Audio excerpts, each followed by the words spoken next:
You guys said your fond farewells to the druid Willow, having decided that she was in fact not an evil witch deserving of death. You then proceeded to go south and down a rather long tunnel, finding that the tunnel ended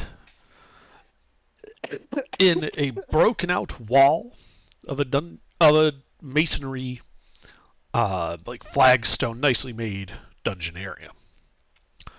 Proceeded south, then west into a round hemispherical room lit by four quartz pillars. To the east is a pair of open wooden doors where you guys came in, a 20-foot wide hall leading east out of there. To the north, a closed pair of stone double doors, and to the south, a closed pair of wooden doors. The northern doors were guarded by a pair of animated suits of armor, which you proceeded to confront and then destroy. So what would you guys like to do?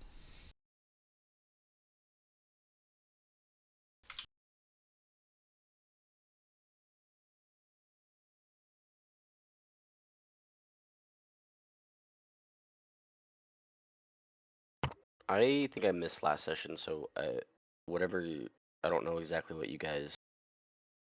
I don't remember fighting the suits of armor. I remember finding them, but I don't remember fighting them. Vaguely remember fighting them. Yeah, you guys were pissed because their AC was really high. Yeah. I mean, I guess if you guys need to take like a short rest or something, we can. I don't know how everybody's feeling.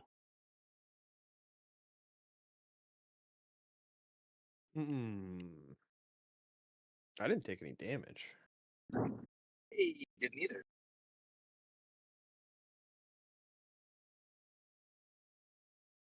Okay. Well, if you guys are good, then we originally came from the east, right? Yep. Have we inspected either the northern or southern doors yet? Do we know? You did not. As soon as you approached the northern doors that were guarded by the suits of armor, the armor attacked. Northern doors yeah. it is then. Yeah, northern doors it is. Okay. I guess could I just listen at the door first to see if I can hear anything on the other side? Yeah, absolutely. Go ahead and make a perception check. Let me pull.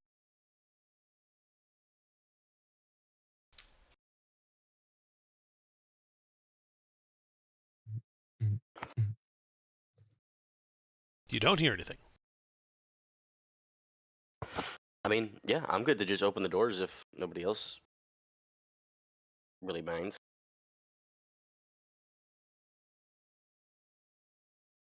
I'll swing them open. Yeah. All right, you swing them open, revealing a large 40 by 40 foot room. 3 carved alcoves stand to the northeast and west, and in the corners, 4 gigantic statues of dwarven figures overlooking, facing the center of the room, where you can see a pedestal has been set up and kind of placed in what looks to be like an intricately carved holder is a like fist-sized red corundum gem.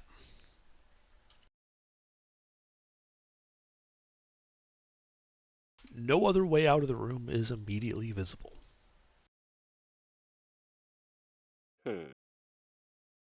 I guess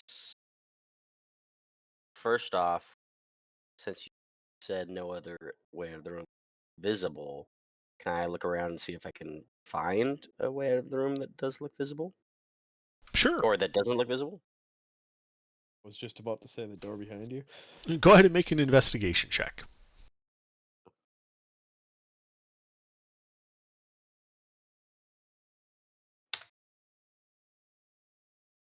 All right. So you check out all of the walls, kind of looking behind all the statues, looking in all the little corners, and you find nothing that indicates that there is a secret door here.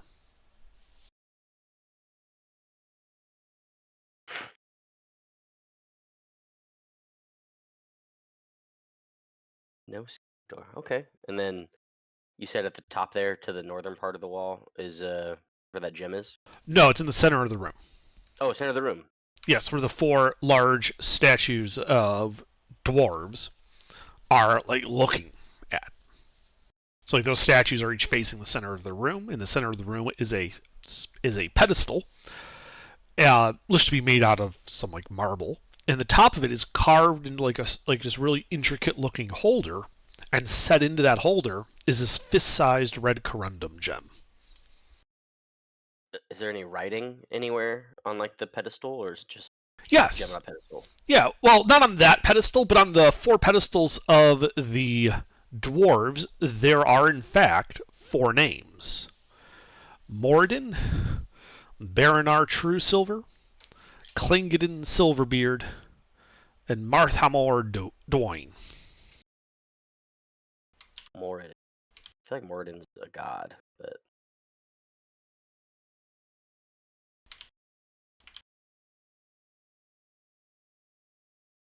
do the statues have any weapons on them?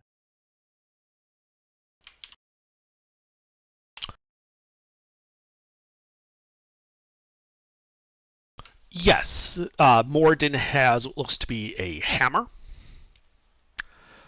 Clingadin looks to have like a stubby short sword. Think like a Roman gladius. Baranor looks to have a keg of ale, and Marthamor has a spyglass, like in his hand, carved.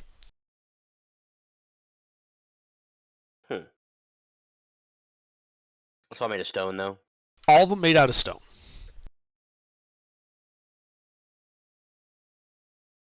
What does Clang have? Short sword? Yeah, like a.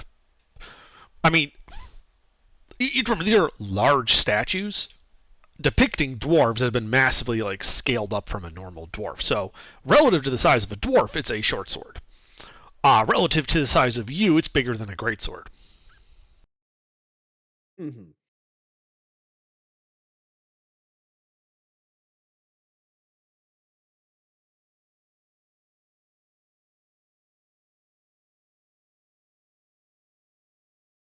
I kind of want to just grab the gem.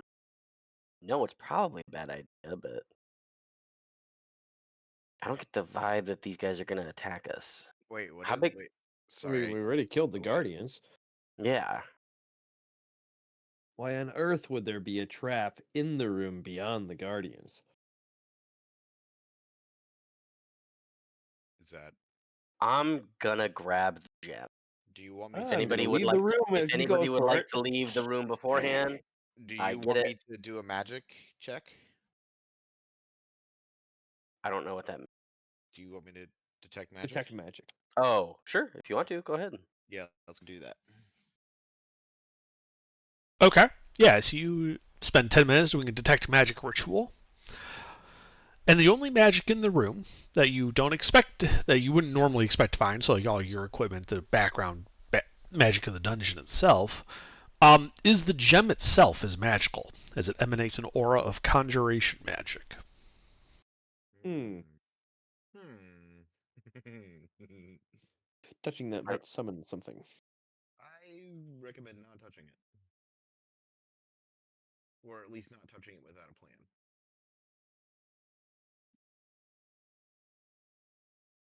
I want that gem.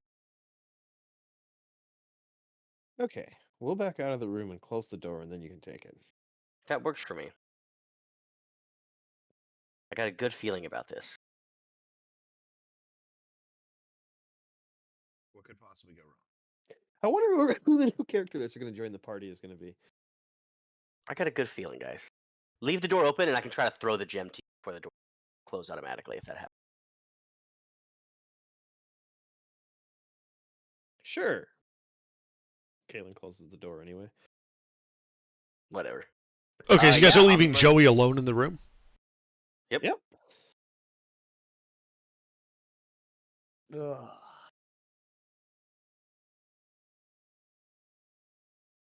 And then you're grabbing the gem, Joey?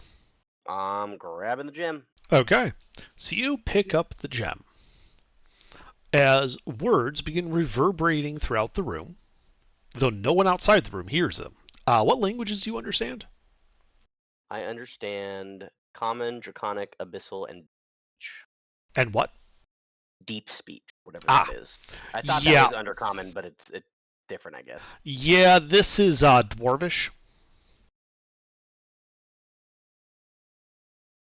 So yeah, you pick up the gem. There's a deep reverberating, voice speaking Dwarvish.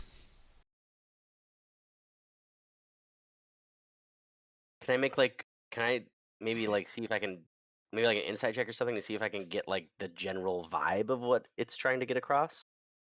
Yeah, go ahead and necessarily- make an insight Wait. check. Why don't you just repeat it out loud as you're hearing it and have someone else? You guys aren't He's even in the room you with guys the close the door shut. doors. Ah, that sucks. You weren't here. You were in the other room tying your shoes. You're right. You're right. No, Definitely it's so loud and so echoing in this stone room that you can't really get a tone of it. Think like someone talking through a megaphone In your ear. in a room that echoes badly. But nothing else happens, right? I have Nothing the gem else in my happens. hand. You have the gem in your hand. The voice is stopped, like it said a phrase, and then it's quiet. I'm going to slowly walk back towards the door. Well, I guess real quick, does it look like there's any place to stick the gem in any of the statues? No, nothing obvious. Okay. Yeah, then I'm just gonna walk back towards the doors. Okay. You walk back towards the doors. Nothing happens as you reach the doors, which are still closed. I'm gonna open the door. All right, you open the door. And party's standing right there. The party sees you standing right there with the gem in your hand. Well, I told, you didn't I die. told you guys I had a good feeling. So, anything happen? Yeah, it probably would have been a good idea for one of you guys to be in the room with me, just because they were dwarven statues, and I don't speak dwarven. And after I picked up the gem, What happened? after I picked up the gem, a ethereal voice came forward and started speaking something to me. I can only assume it was dwarvish, just because the four statues in there were of dwarves, but it didn't sound like. I mean, despite you not being able to speak the language, you've heard it enough. It's a common language. Yeah, but that was a really low insight check. But yeah, so I don't know exactly what it said. It sounded dwarvish. I mean, that's all I got. Yeah. could he make an attempt to repeat the words despite not knowing what they mean? He could. It would be a performance check. Oh, I'd love that. Because, I mean, yeah. Yeah. Jake. I don't speak German, but I can pretend to. Jake. Oh, you dirtbag, Jake. You Ah. fucking asshole. Oi. Yes. Can I have guidance or no? I stepped away, guidance. Thank you.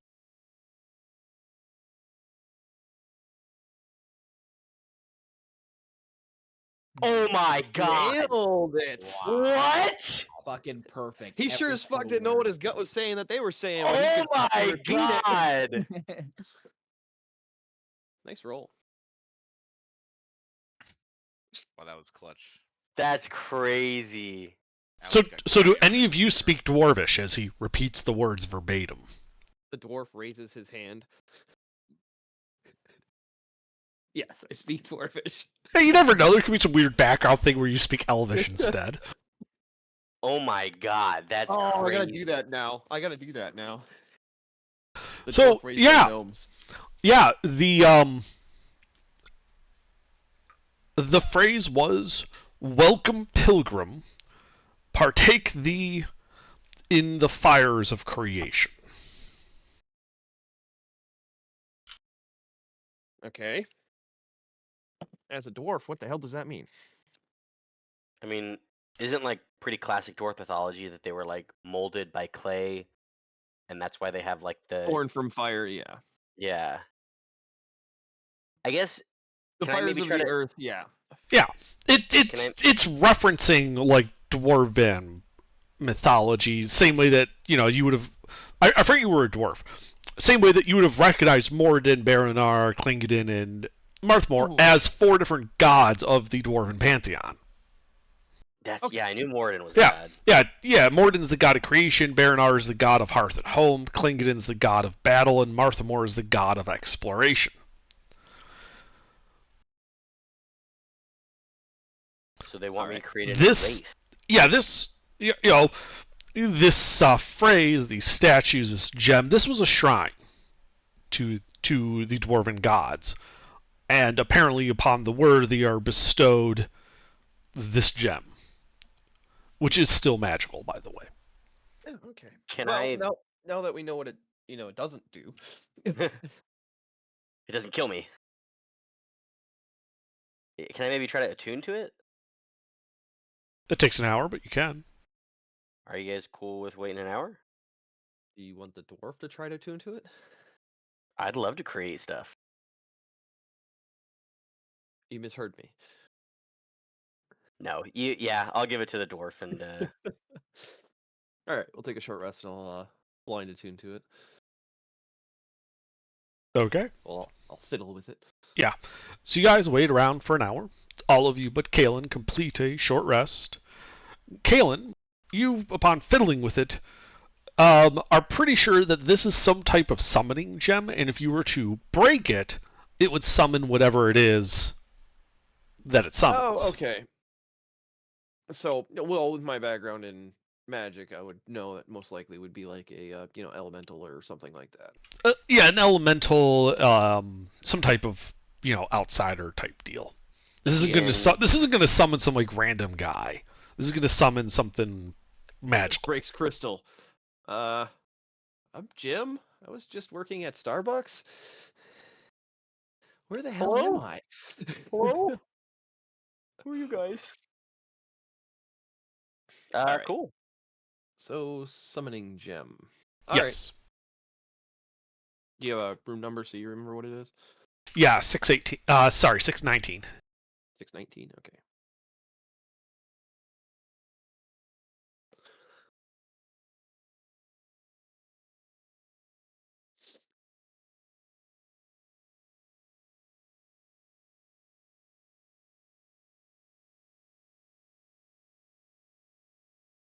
All right. South.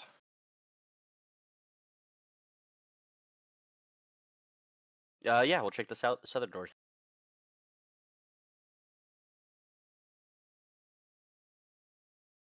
Alrighty. Yeah, so you guys walk over to the southern doors.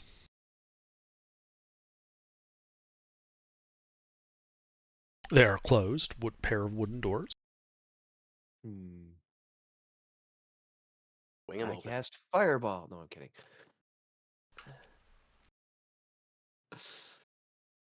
Yeah.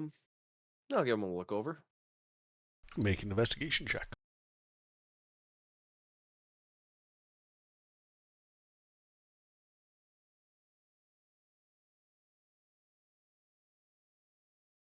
You don't find anything untoward.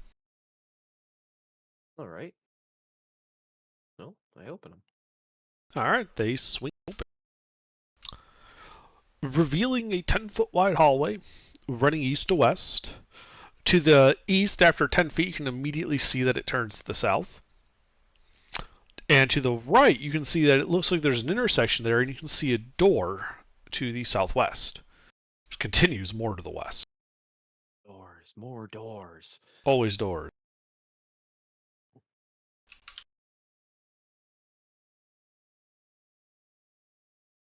All right. Well, hat's on point.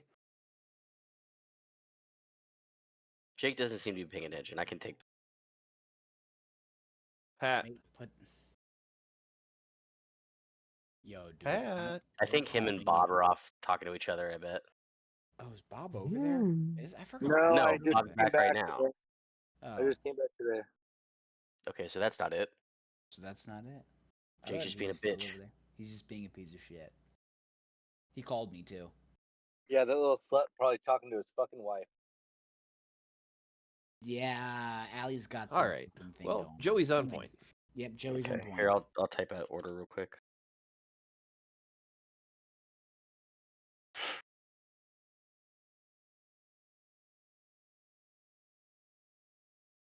Yeah, but while I'm typing out, I'll open the doors up. Oh, I'm sorry. Well, I'll peek around the eastern corner and see what's down there. Okay, so you're walking to that across the hall. Mm-hmm. Okay. Well, when you do so, you can easily see to the west.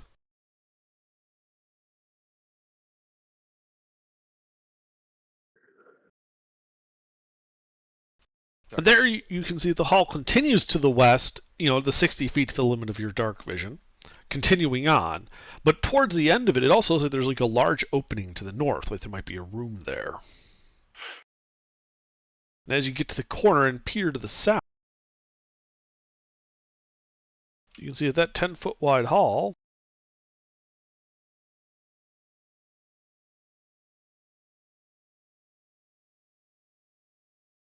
goes at least to the limit of your dark vision, with a T intersection about 20 feet to the south of it, heading east.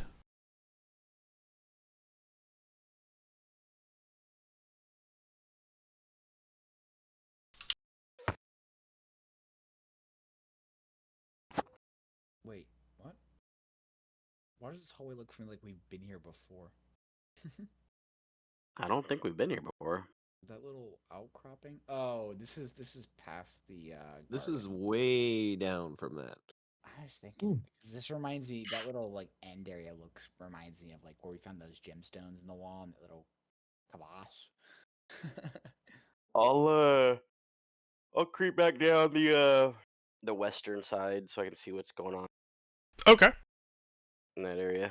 So yeah, as you get to the western side, you can see that it actually forms like a triangular little opening, with a hall heading to the north. And on the angled wall, you can see this fresco depicting dwarves tossing gems into the mouth, gem-shaped objects into the mouth of a giant monster, one you recognize that you fought before. You can also see that, I call them gem-shaped objects because they're like little cavities on the wall that are the shape of various gems. Like someone's pried the gems out already. Damn. Wasn't that us? Yeah, that was us. Why Yeah, are you we're gonna on the keep third. We're on the third floor of the dungeon. I was like, wait a minute, we've done this before. So that means West will go to. I don't get to keep the Pretty fucking fireball wand, and I don't get to keep the fucking summoning gem. Giving all this good shit up. I mean, I could take the headband of scorching back. No, fine. Yeah, because I have a bunch of blue quartz in my inventory. Yeah.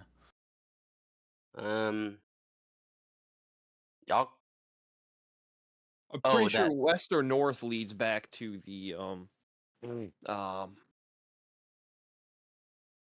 well, fucking hell. The grotto area? Or No, the The hobgoblins. cave- Oh, the hobgoblins. I was thinking, I'm trying to remember. if it was the Boys. Giants, but So yeah, we'll head south and then we'll peek around or back east, and then peek around that far east area that we haven't seen yet. oh, that first door, Mm-hmm. It's not a door; it's a hallway. hallway. my So bad. you're going to that eastern hallway that goes south, and then you're going to that T intersection? Do I understand that correct? Yes. Just peeking around that corner, and then we'll probably just head through that south door. But yeah. Sure. So yeah, as you get approach that T intersection, you can see to the south that after about 70 feet, That hallway ends in a T intersection. And this T intersection goes all at 10 feet before ending in its own T intersection heading north-south.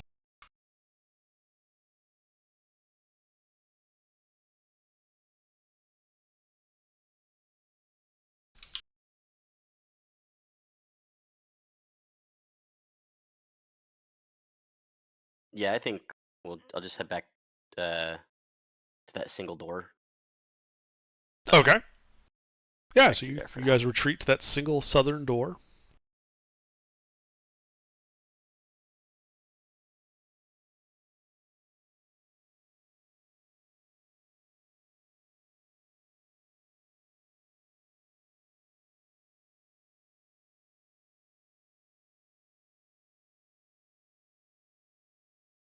It is a closed wooden door. I'll see if there's any traps there.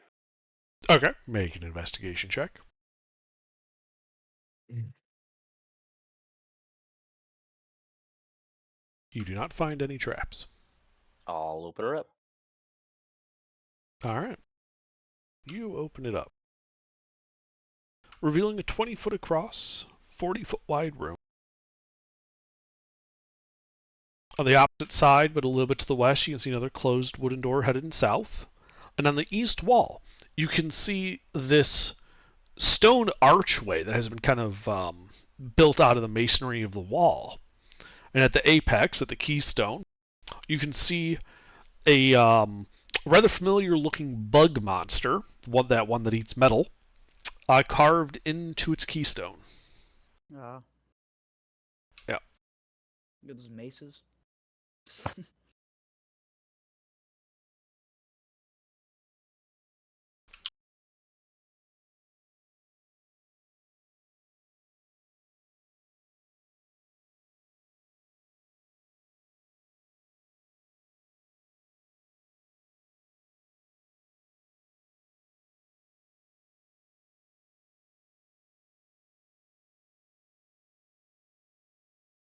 It's just like a carving of that bug thing. Yeah, a carving of a rust monster.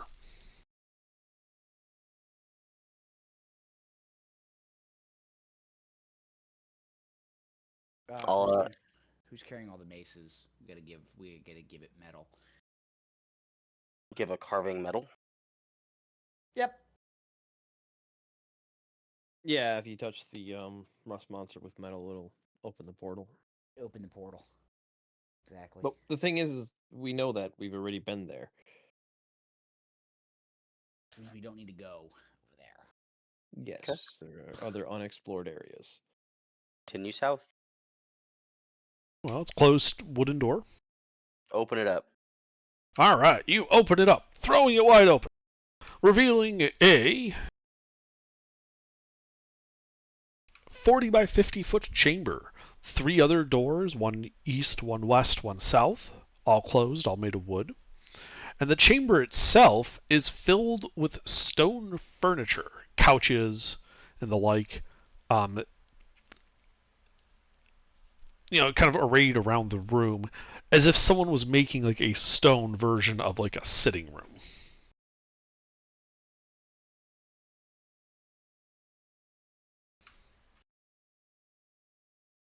I'm gonna take a seat. Those look comfy. Okay, yeah, you sit down in one of them, and it is comfortable for dwarven standards.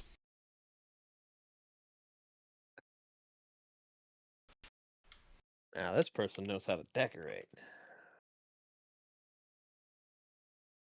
What is it? Just like a stone seat? There's no cushioning or anything. Exactly. Oh. Well, there are cushions, but they're also stone. Awesome. Like there's like these plates of stone that are on top of the bench that serve as cushions, but they're also stone. You guys have great standards for furniture. I mean, this is high end. This is an IKEA. Nothing other than the stone furniture, though. You don't see anything, just dust, stone furniture. picking doors at this point. Head south. Yeah, keep going down. Morthal? Who the fuck is Morthal?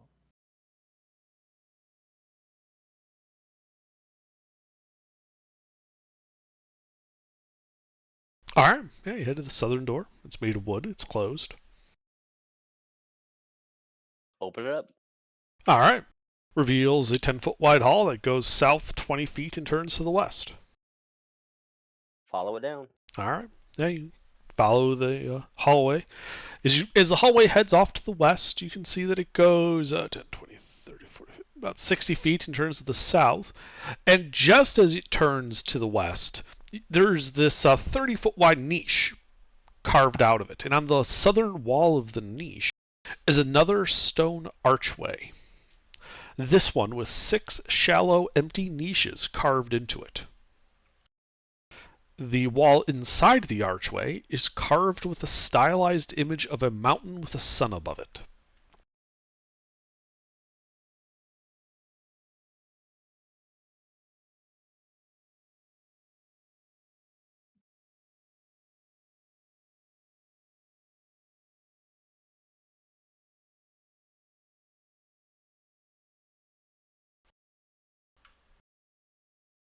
Are you working on that updated thing? Yeah. Give him a second. I'm just double checking, make sure he wasn't asking for us a response. I'm like, yes. Well, I was, but I'm using the downtime while you ponder the hallway to update the map. Okay, so it's just a picture on the wall.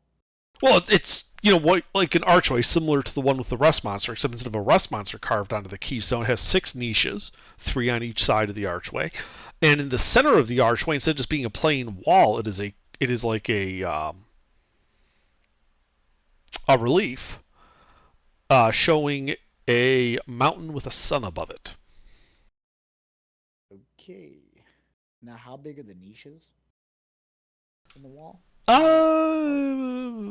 inches wide, 6 inches tall, about 3 inches deep. They look like keyholes or no? No, more like shelves for storing something. Does someone want to go ahead and do a detect magic on this door? On this possible door? The one person in the party that can. Yes, I can do it. Okay. Are you? Is that what you want me to do, Nate? Yes, I do. Okay. I will check. Okay. Alright, you spend 10 minutes doing your detect magic ritual. And yeah, the archway is glowing with conjuration magic. Got it. Doorway! Okay, well, I guess we should just probably peek around, try and find any clues about this. Where does it go, and how do we open it?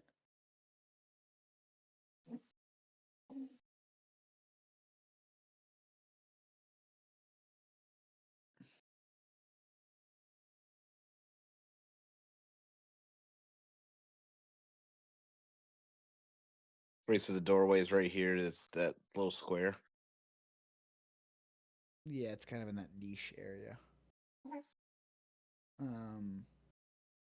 Let's go down the hallway and look towards that south hole. Does it not? Does it look like portally or anything? Well, it just had conjuration magic. Something appears, right? Conjuration can also be portals. Yeah. Yeah. Does it look portally? Well, as I said, it's very similar in construction to the other portals you have seen. Though instead of having like a rust monster on the keystone, it has 6 niches, 3 along each side. And the center, instead of just being a plain dungeon wall, like the filling of the archway, instead of being a plain dungeon wall, is like a relief carving of a mountain with the sun above it.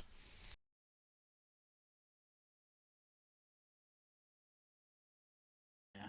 Okay, well, let's look down that south hallway. 'Cause we're not going to get anywhere just looking at this damn thing.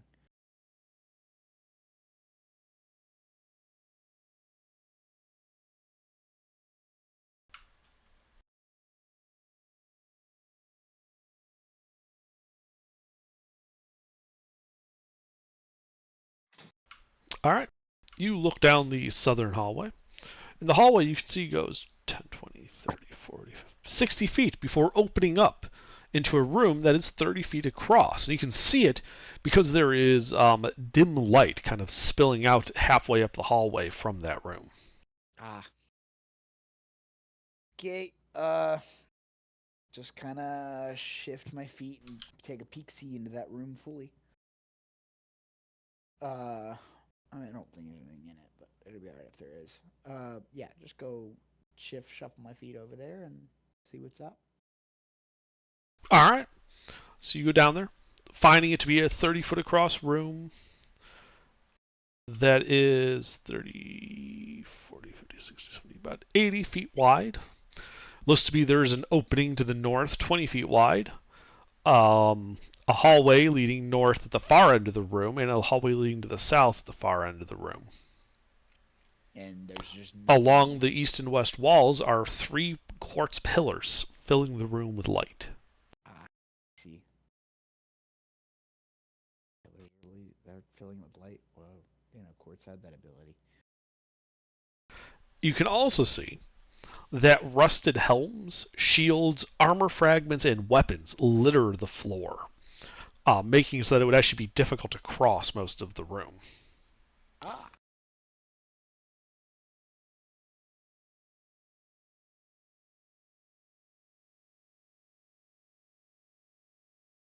Okay.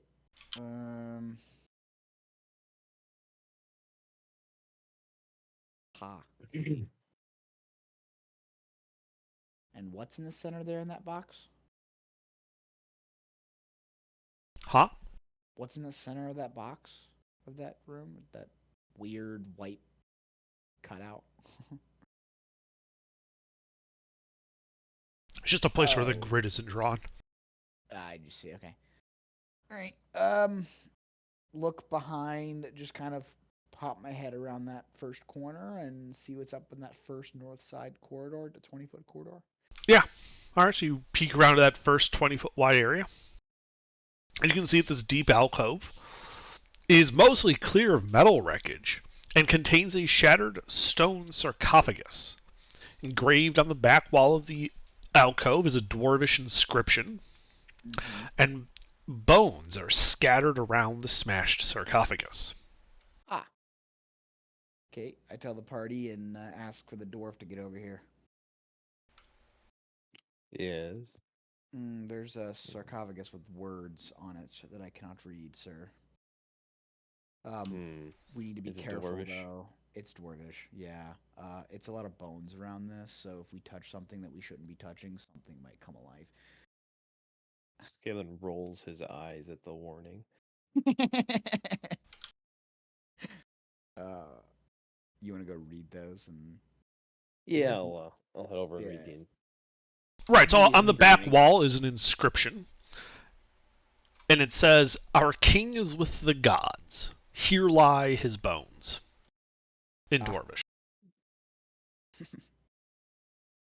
Yeah. So I'll Yeah. translate. Yeah. Yeah, that sounds. Is there any remains in there? There are bones all over the floor around the sarcophagus, like someone went through and just Nothing. You know, just nothing. in kid it. on Christmas Like- morning throwing apart everything inside the sarcophagus. Ah, Like someone went and ripped the hands off of the corpse. There does seem to be a lack of hands visible. some guy just wanted all the hands.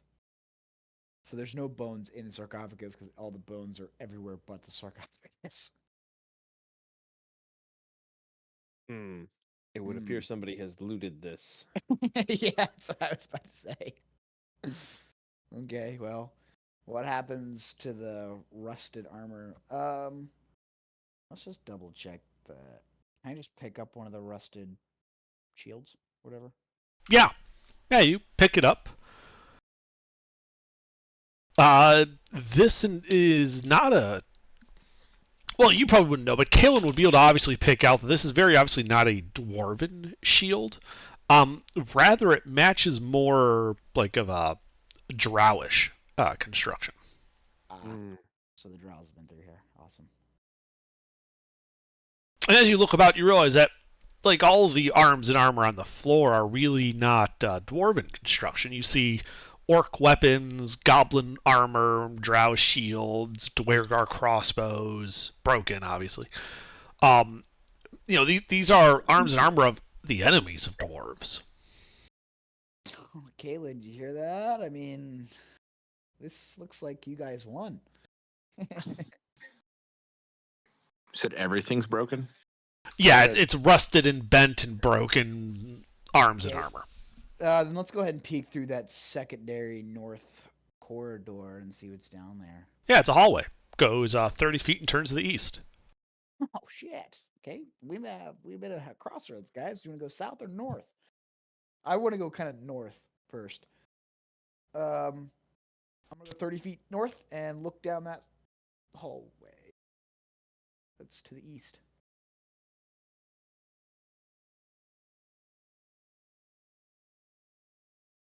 Well, to the east, you can see it goes 10, 20, 30, 40, 50. About 60 feet to what looks to be a T intersection, Okay, though you cannot see past it. fantastic. Like, that's the edge of your dark vision. Yeah. Give me somebody to go with me and go exploring. Does the party just want to follow me? We're just gonna keep going north and seeing what happens. But Fine. okay, well, let's go down to that T intersection and look left, look right.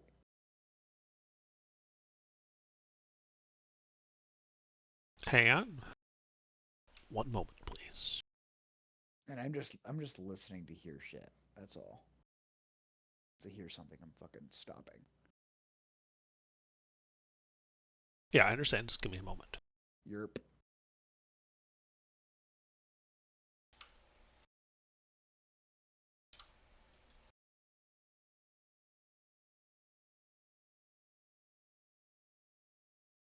Because it is not cooperating.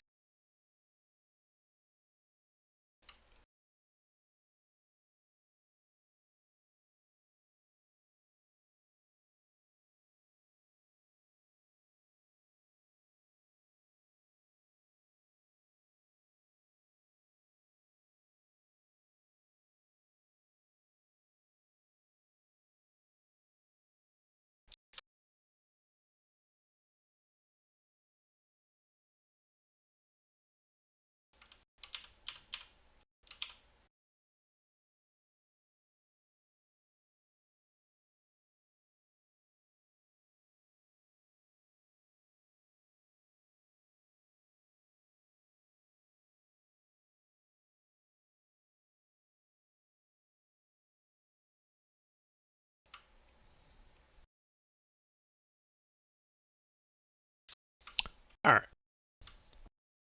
So you head down to that T intersection. You can see ahead of you, it looks to open up into a room, some 40 feet across, and heads to the north. To the south is a T intersection 10 feet away. Give me a second, I'll update the map. You're good.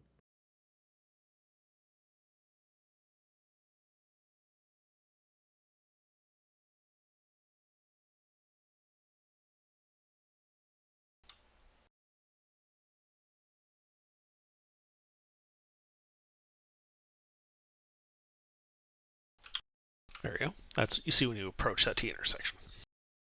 See. Okay, I'm more interested in what happens down at the very end of that. So we'll shuffle my feet down and just take a peek into that 40-foot room. Okay. Yeah, you shuffle on down there. The room ends after going 10 feet to the north. It is only a 20 by 40 foot room and appears to be completely bare. Just like a little storage closet. Alright, well, south T intersection, left, look right. Okay. Yeah, as you step forward onto that T intersection, the floor gives way under you. And I need a dexterity saving throw. Oh, that's fine.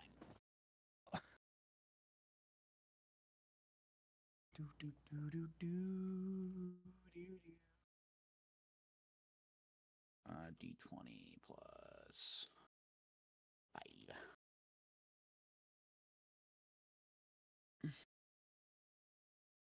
All right, yeah, you quickly step. You feel the floor kind of giving way under you as you quickly step back from the precipice. The whole 10 by 10 section is collapsing into this pit. It's not like a trap door; it just fell apart. Yes, like the floor collapsed. That's awesome. What's your passive perception? 14. 14, okay. You do notice that for some reason, all the fragments of the floor are suspended about 10 feet or so, like halfway down the pit. Ah. Okay. I turn to the party. Guys, we got some funky invisible bridge platform thing going on. Force Here. wall. Yeah. Magical wall of force. It's not Man. invisible. And When they fell down, did they like make contact with something? Was there a noise? You did not hear any noise. Feet. And when you look at them, they're not even. It's almost like they fell into like a zone of negative gravity or something. All right, light a torch, toss it down. Okay. Is that what you're saying you're doing, or you're telling Joey to do? I can do it. That's fine. Okay. Yeah, so you go over to the pit, light your torch, drop it down. Torch goes down, and as it enters that area, it gets snuffed out before arresting its fall. Again, silently. It didn't light up any of the area or anything. Well, it did. It looks like it's a stone 10-foot by 10-foot pit that goes 20 feet down. But about halfway down, the torch stopped and went out. Okay, well, we got any pythons and rope that we can jam into the wall and make a little climbing thing? No, does anyone have light? Can anyone cast light? Why? I mean, I can make light with magic, but it's not the cantrip. I just want to see what's underneath it. Do it. All right. The light till Do it, it's longer Kalen. than I'm not gonna waste a fucking fireball. I'm just gonna shoot a firebolt, see if it goes through it. Oh, that's less fun. I was thinking. Okay. Well, roll a hit, Kalen. Can you Ah, can you lost my shoot place the in the chat? Fuck. can It's can a- you shoot the bottom of the pit? Can you aim straight down? Kalen hit the broadside of a barn with something he's been doing his whole life. I mean, this is mostly like, can you shoot the floor with the assistance of gravity?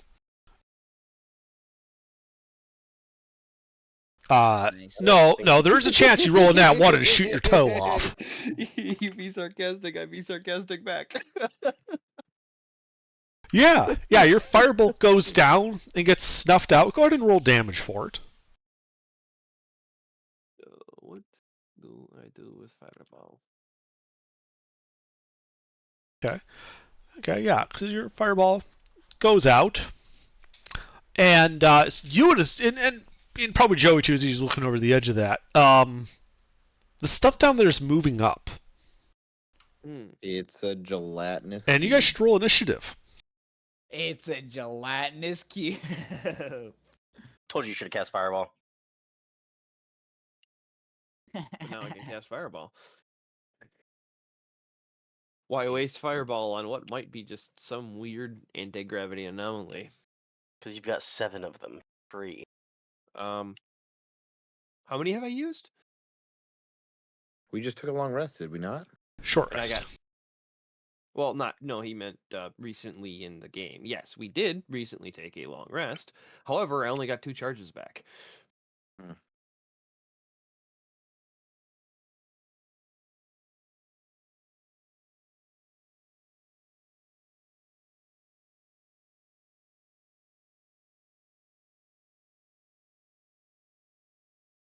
How far down is it right now?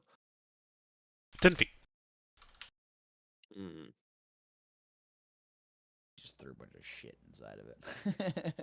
All right, Hat. All right. Let's go Thunderwave. So you're not going to walk up to the edge of the pit. You're just going to thunderwave the guys in front of you into the pit. Well, I was at the edge of the pit because I took a. Oh, that's right. Yeah, that's right. Joey stepped back to let you do the torch thing. Okay. Yeah. So I believe that's con save. Yeah. I believe so. Well, turds. Is that safe for half? I'm walking back to my laptop. I believe Computer right so. now. Yeah, I'm pretty sure Thunderwave is a Sorry. halvesies. My wife's not feeling good, so I had to step away. No It is worries. safe for half. Yeah. Well, roll your damage then.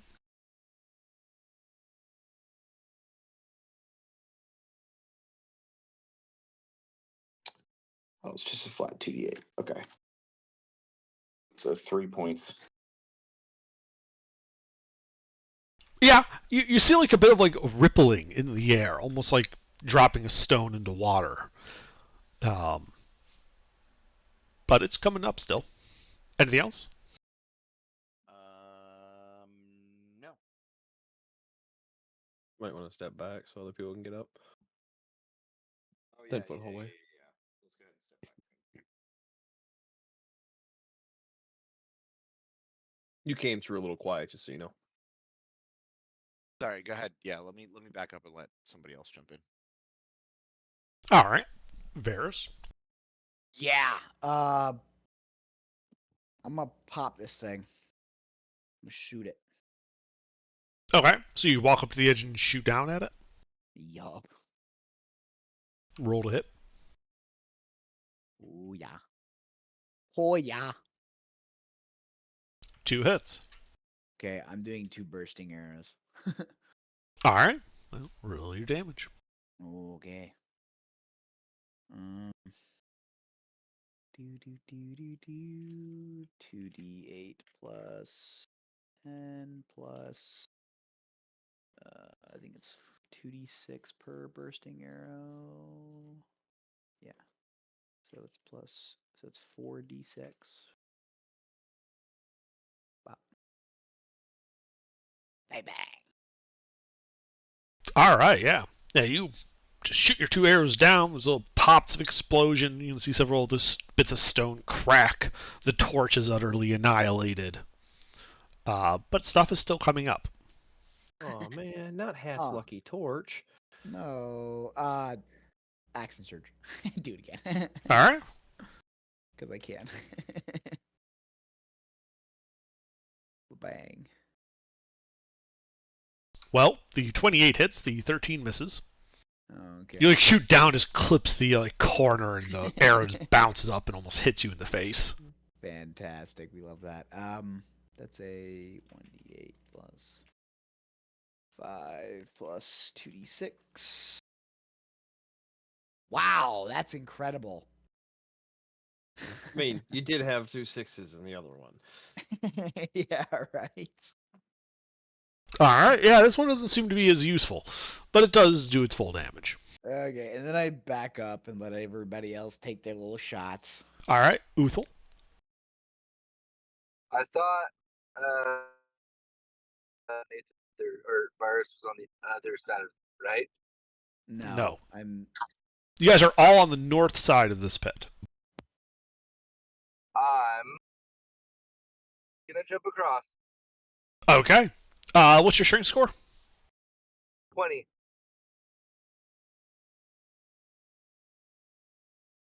Okay, yeah. You just jump across.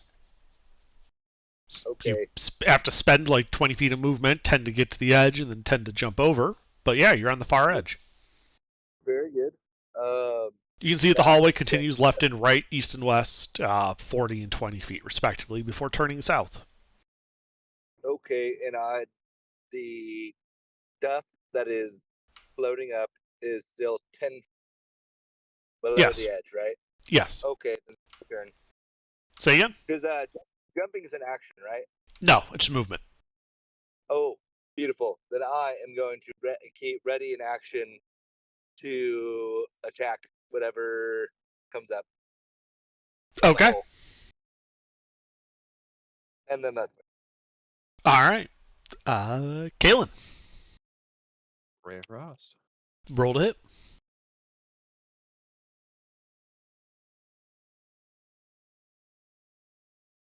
Hit.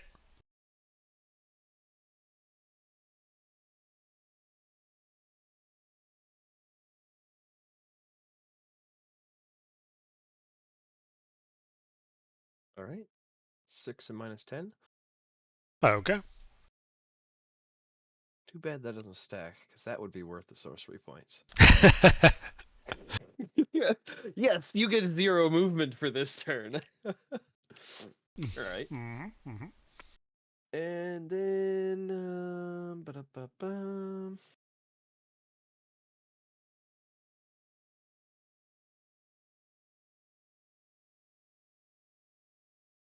How's it looking? Is it looking like it's not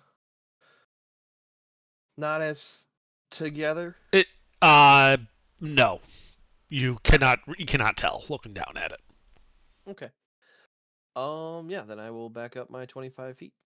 Okay. Yeah, you back way up, leaving no one on the northern edge. Mm. Joey. How far away is the slime or gelatinous cube, whatever it is? It would be 5 feet forward to the edge of the pit, and then 10 feet down. Okay. Yeah, I'll take two arrow shots at it. All right. You step up to the edge and you fire down at it. Roll to hit.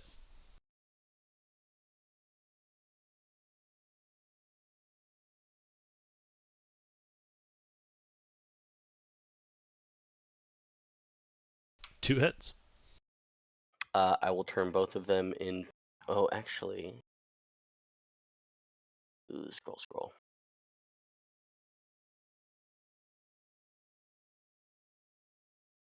There's not really a point in the banishing arrow. I'll just do 2 bursting arrows. Because I don't feel like piercing damage is going to do much, so... here's the just regular arrow damage, and then here's the force damage on top of it.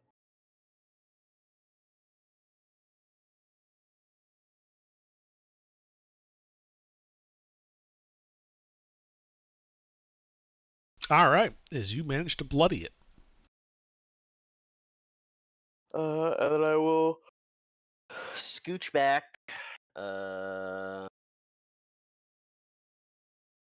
Just all the way down to the end of that corner. Okay, on the sure. left. You can do That's that. All right. On the cube's turn, it will take the dash action and begin scooting itself up the pit, coming level with Uthal and in triggering his ready to action. Uthal.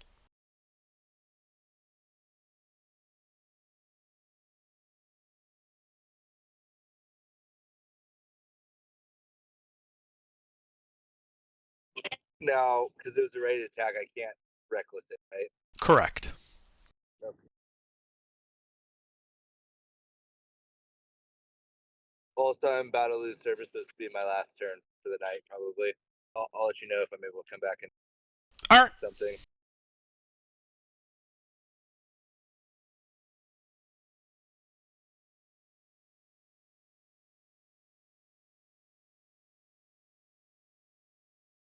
The 10 hits.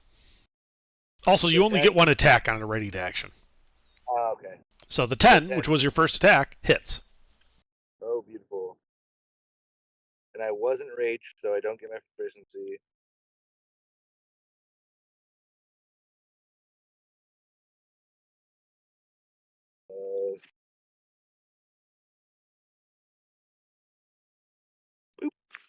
All right, yeah, you start wailing on it. It is hurt more. Anything else? Oh, wait, no, that was your ready to action. This guy's turn is done. Hat.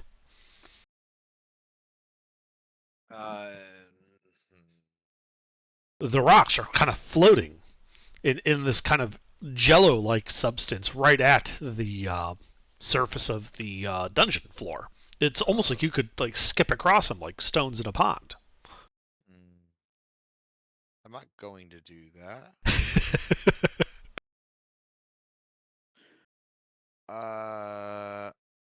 Ice knife. Second level. All right, roll to hit.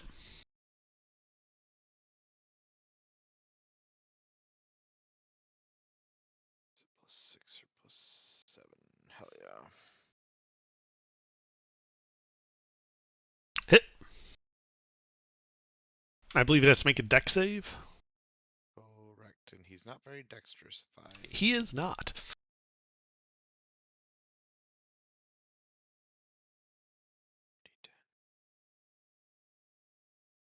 The really funny part is Dex is not his worst stat. Ooh.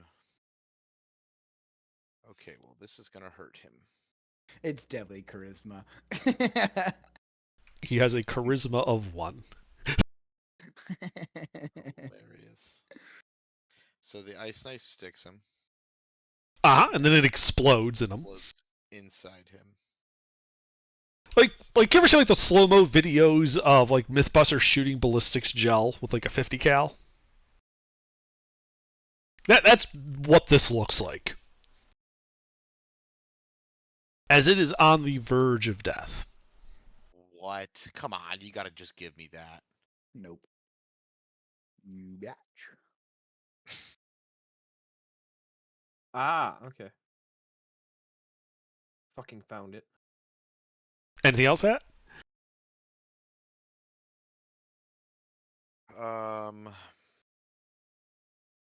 Wait. So if I run into it, does that mean it hits me? It's not advisable to run into gelatinous cubes, but yeah. No, it is not a hit. You just take damage if you're inside of it. I just take damage and I can't have a reaction to that damage? Depends on how the reaction's worded. What's it say? As a reaction when I take damage from a creature that is within 10 feet. Yeah, actually. Yeah, then yes, running into it would cause you to take damage, and then you could do your reaction.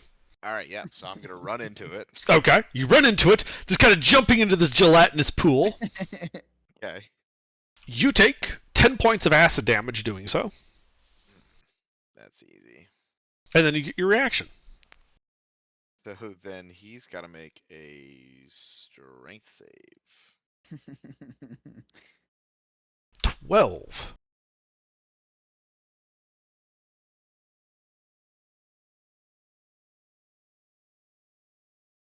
There's a whole plan with this, and he fails. Okay, yep. So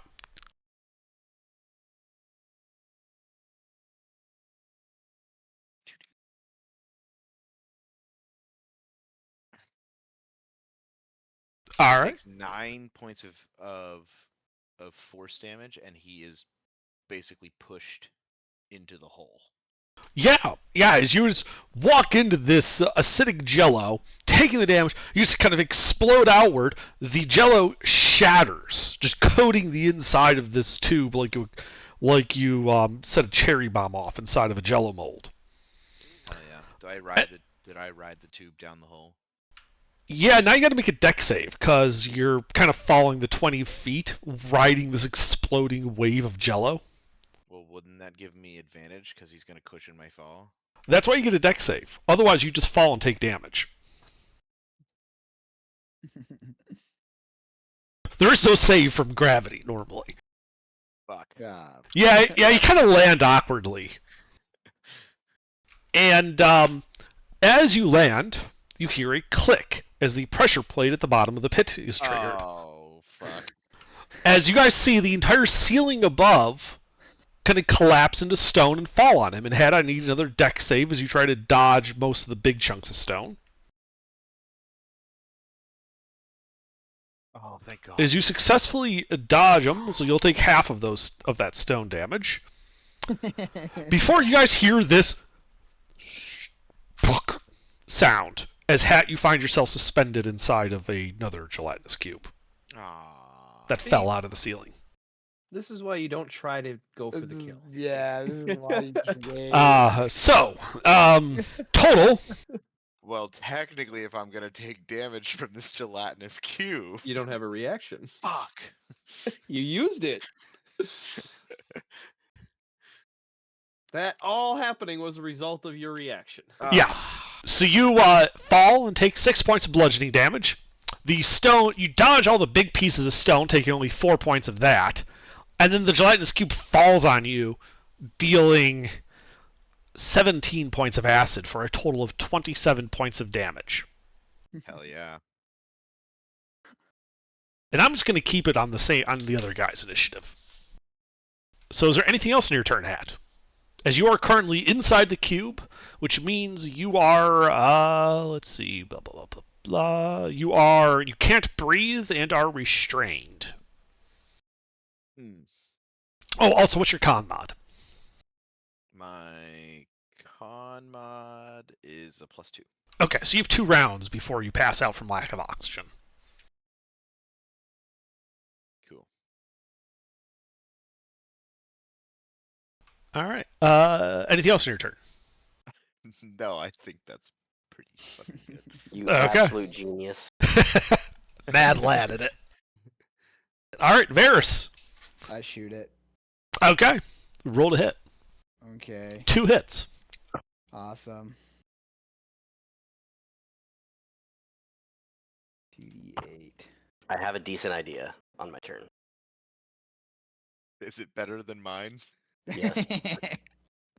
I don't think that's a very high bar. Yeah, that was just fucking stupid. All right, Varys. Guy just said, yep. yeah, that's just a normal 2 arrows. That's Okay. it. Yep. Yeah, your arrows shoot into it, begin dissolving. Uthal. Oh, wait, he's not here.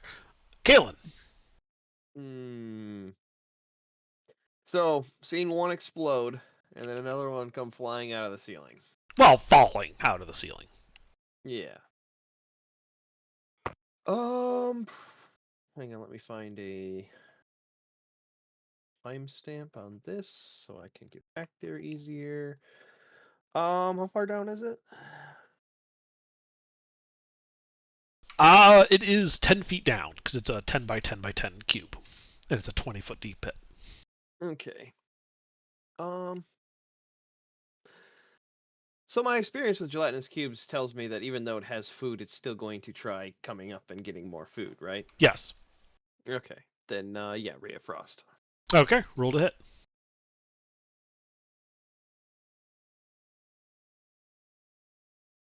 Hit.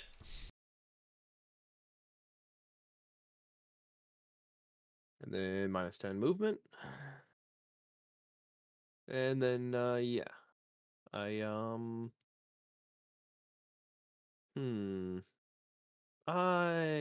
Misty Step away. Okay. Move back 25 feet. I was like, oh yeah, I don't want to be standing here. All right, you misty step away. Joey? I'm gonna get myself line of sight on the gelatinous cube. Uh-huh. Yeah. You're looking down this gel-coated tunnel, or pit now. And I'm going to shoot 2 arrows at it. Okay, roll to hit. Also, just to clarify, Misty steps 25 feet from the hole. So Yes. that I can get back. 2 hits.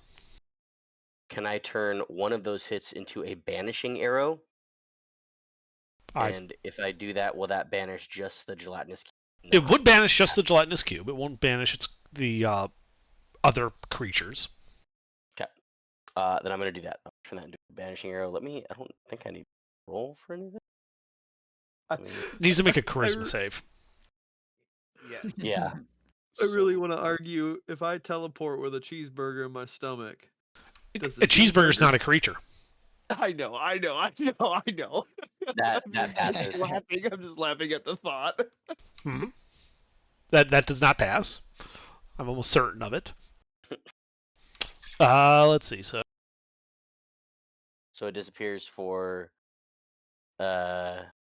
Around, I into the Feywild until the end of its next turn.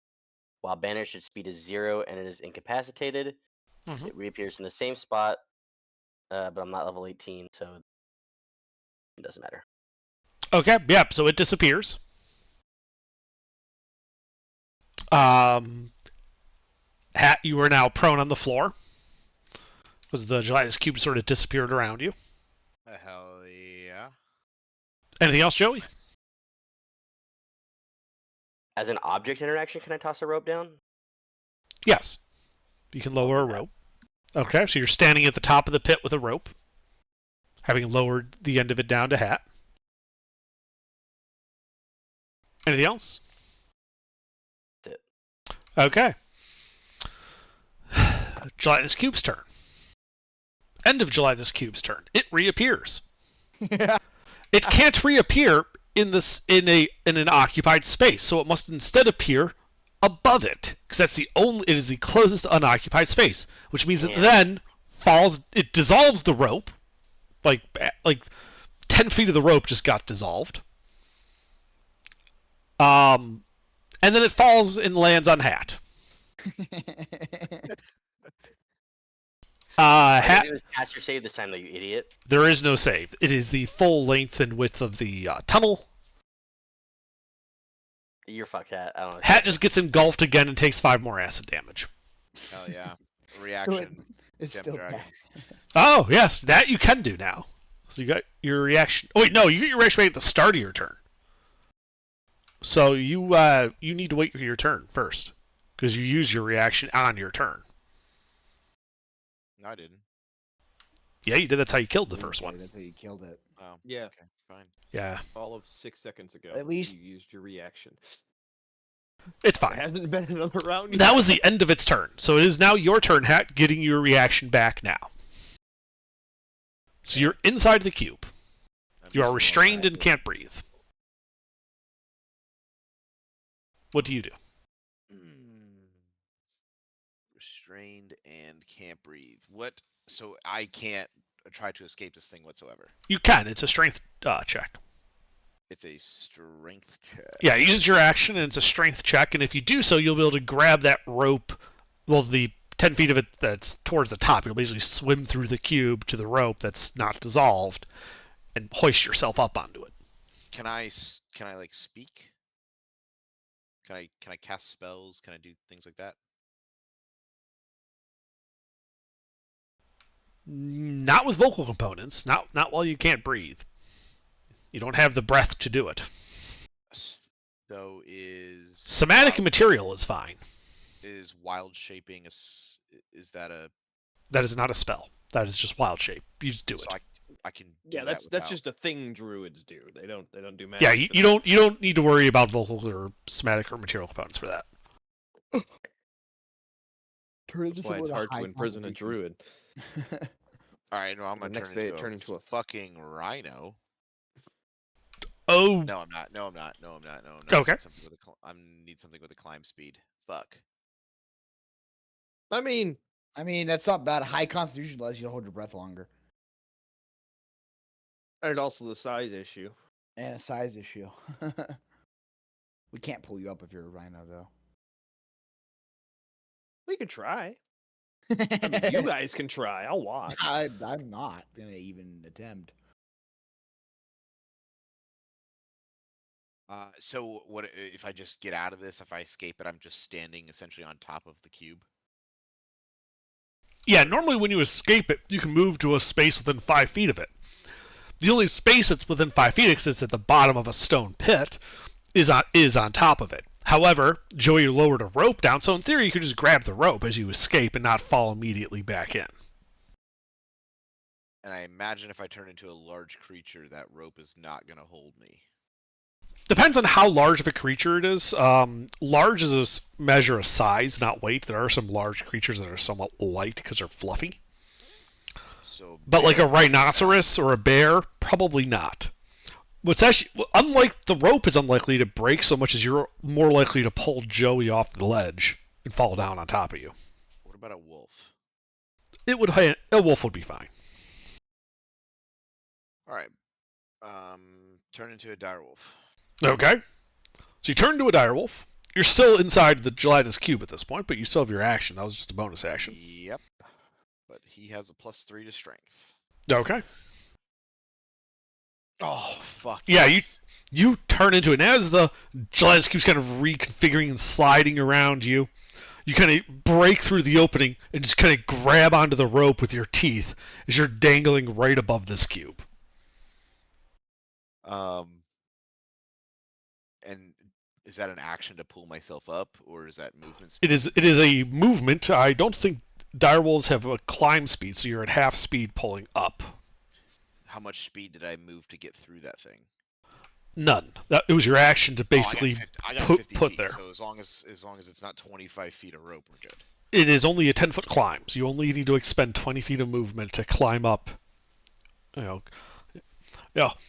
It's actually rather impressive as you're like bracing yourself on the slick walls with your paws, and then like hoinking yourself up with your neck and grabbing the next length of rope with your mouth, because you don't have thumbs. Fucking pit. And eventually you get up and manage to scramble to the top next to Joey. Yep. And then as I get up to the top, I do that thing in the Iron Man movie when he sends off the bombs and then he throws his arms up, but I do it looking like a giant wolf.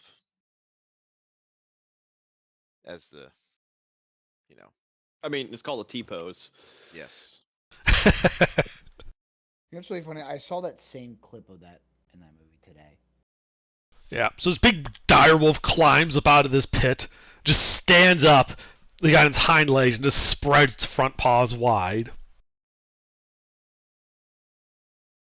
As the pit and everything beyond it just explodes. Anything else, Hat? Nope, that's it. Alright, Varys. I shoot it. So you got a problem. Joey and the direwolf are at the edge of the pit. Fuck, I can't even get behind him. I can't get in front of him. Shit. What's your strength score?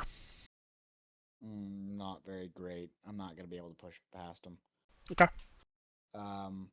Okay, well, until they move, I guess I'll just hold for now. Alright, Kalen.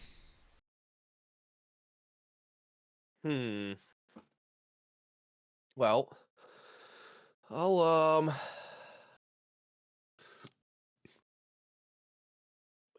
10 feet wide pit. Yeah, 10 by 10. All right, I move 5 feet. Uh-huh. Then I misty step 30 feet to the other side. You need to move 15 feet before you'd be able to see the other side. There's walls there. Oh, okay. Well, then I move 15 feet. Yeah, and then you can misstep to the other side. That's not a problem. Yep. Okay. Well, then I wouldn't have been able to misty step to where I was because I was on the edge when I misty stepped. So you were on the northern edge, and you misty stepped 25 feet away down the hall. What you're telling me is you're moving 15 feet forward to misty step to the southern edge. Yes. Right, so you need to actually have a line of sight okay, across I this didn't- pit. I thought we were. No, I apologize. I have not seen the map. I've been up in the chat looking for the old map. Okay, now I understand. I apologize. No, it's all good. Yeah, like here's So, yeah, I updated will- map. Yep. I will move the 15 feet and misty step to the other side. Uh-huh. Like right on the edge. Sure. Yeah, you can see the slime covered walls and gelatinous cube at the bottom. Bunch of stones in it. Mhm. A rope hanging down from Joey. And then I will just Ray of Frost. Roll to hit.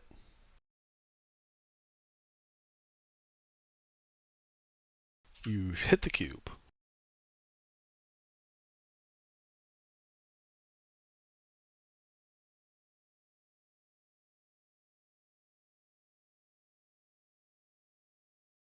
I bumped my caps lock key 3 times typing that. I don't know why my pinky hits my caps lock key so easily. All right. So 5 ice or 5 cold damage, and Yep. then I'll back up my other 10 feet. Which way do you want to go, east or west? West. You go west. Peek around that corner. Uh-huh. Which is a hall heading down as far as you can see. For now. All right. And that's it for me. All right, Joey. You're at the edge of the pit with a 10 feet of rope dangling down. The gelatinous cube still down there? Yes, it is.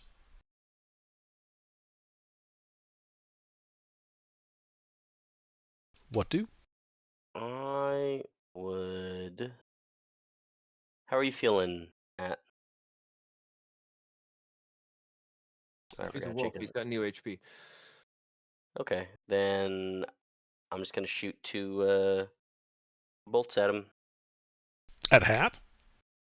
at the gelatinous cube. Ah, okay. Roll to hit. Sorry, my shit just did something weird. My Discord went in and out. 2 hits.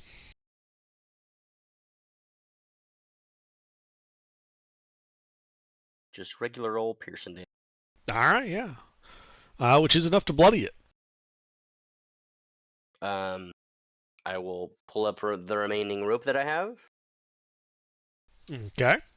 You want to And give it a hand? skirt back around the corner that I came from before. All right, yeah, you back off. Anything else? That's it. All right, the gelatinous cube will take the dash action and run up to the top, putting it into melee with Hat, but unable to do anything about that. Hat, your turn. I am having a fun time with these cubes. Yes, you are. So the cube.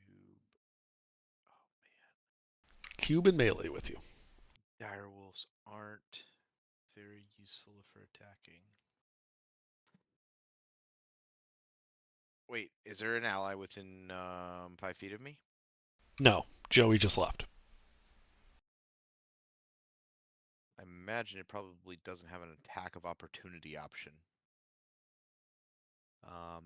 Is there anyone else in melee with it? Nope, just you. And it hasn't taken a reaction, so Yeah. I haven't been using Shocking Grasp. I've been using Ray of Frost. All right. Well, I'm going to just attack it, bite it. All right, roll to hit.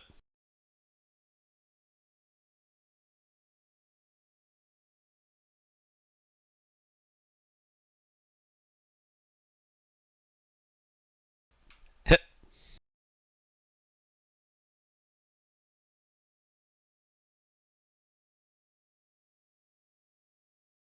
Oh, awesome roll, Jake. All right, well, you bite into it, dealing some damage, tearing off a little bit of nasty tasting jello. And then I'm gonna back up with the rest of the party. Okay. Well, it is going to take an attack of opportunity. Oh, As a pseudopod of jello lashes out at you.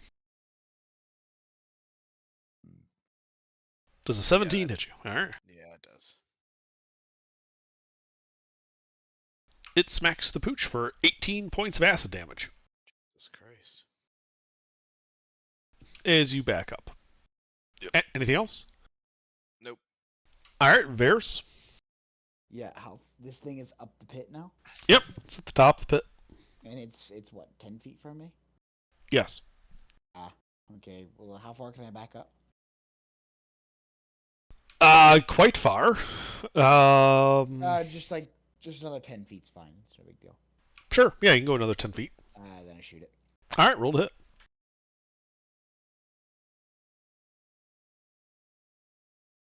Two hits.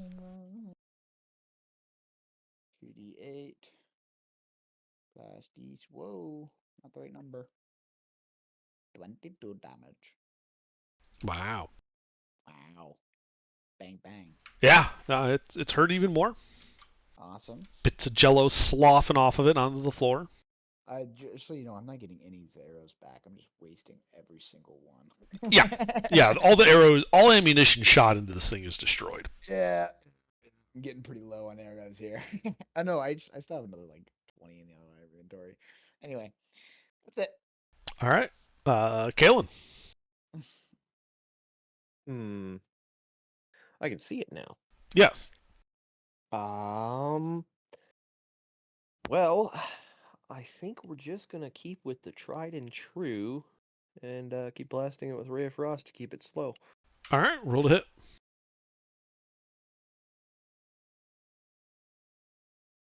Hit.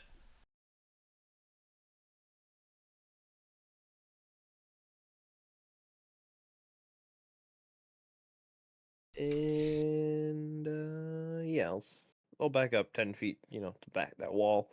Yep. It'll most likely go for the other side of the party, but just in case.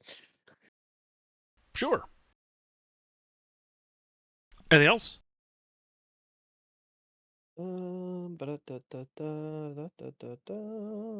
is? Nope. All right, Joey. Do I have line of sight on the cube? Yes. Then I will fire 2 arrows at him. Roll to hit.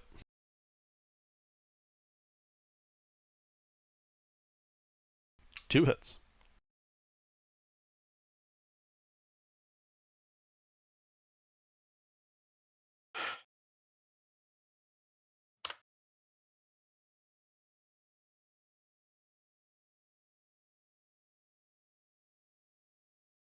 All right, it is looking to be near death.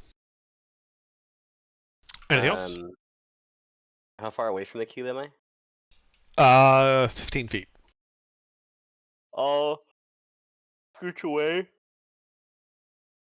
So I'm at least 30 feet away from the cube. You can do so. You'll lose line of sight with it, though. That's okay. All right. Yeah, you back up with some more. Anything else? Nope. All right. Well, the cube on its turn will take the dash action, kind of, and just scoot itself to the south, come around that corner, and run right up into melee with you, Kalen. Mm-hmm. As it goes around the corner, and the whole party, rest of the party, loses sight of it. Yeah, but they have a better chance of getting across the hole than I do. Yep. Hat. Did I see where it went? I mean, you saw it went south, like it went across that southern hallway. All right. Well, let me get into line of sight with it.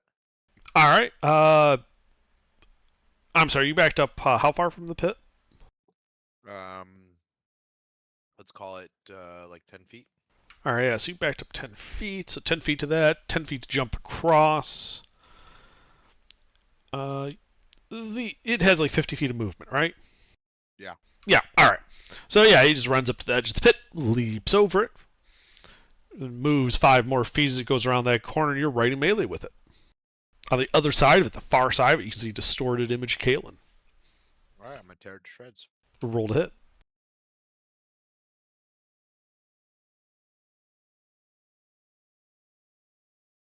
Hit.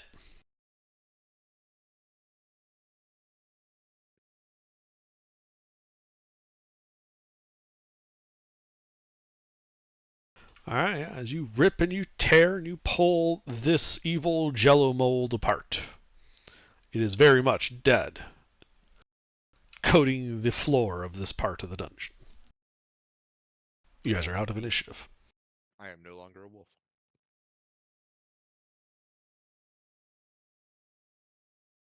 You're not going to keep the wild shape? Sorry, boys.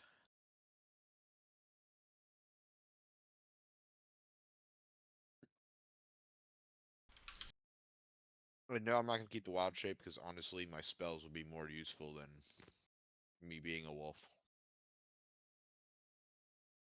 I mean, I like the silence.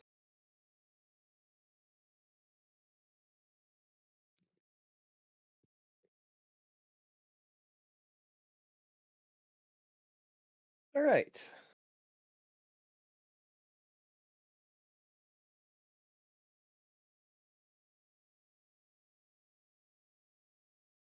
So what do you guys do now?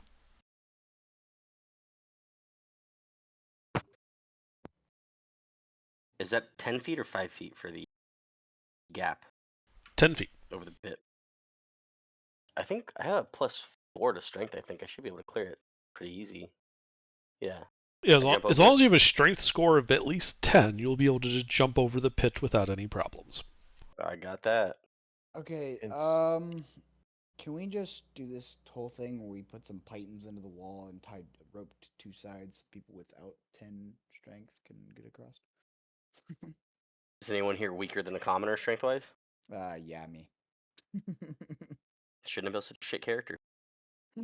Well, I dumped something.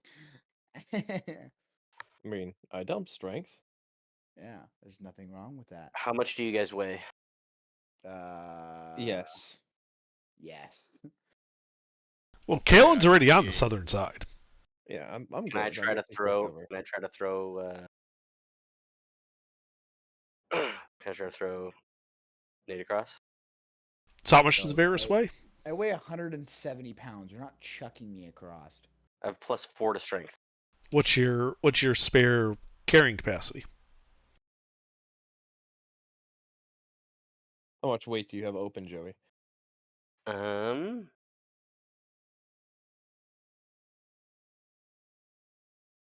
I'm carrying 153. My capacity is 270. So I have like 117. 117, You're yeah. not gonna be able to do that. But all I have to do is jump across, take my armor off, jump back across, and then I can carry you I across. mean, that's a whole lot of dicking around. I'm for just something gonna we can okay. easily Fuck it. do. Okay, can I just hang face on, step hang over on, hang on, hang on. I was just gonna face step over. I go to the hole and I throw Joey the bag of holding.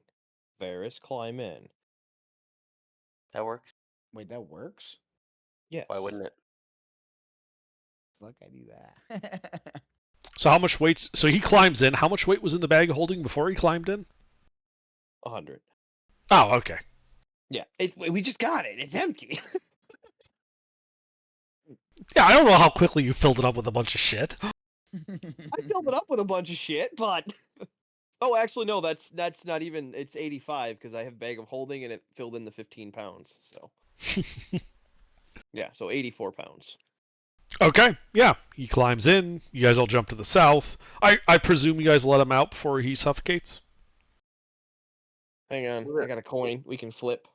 We let him sweat Heads. a little bit. Honestly, flip it. I'm just- Nah, we let him out. All right, you let him out. You guys are now in that southern hallway.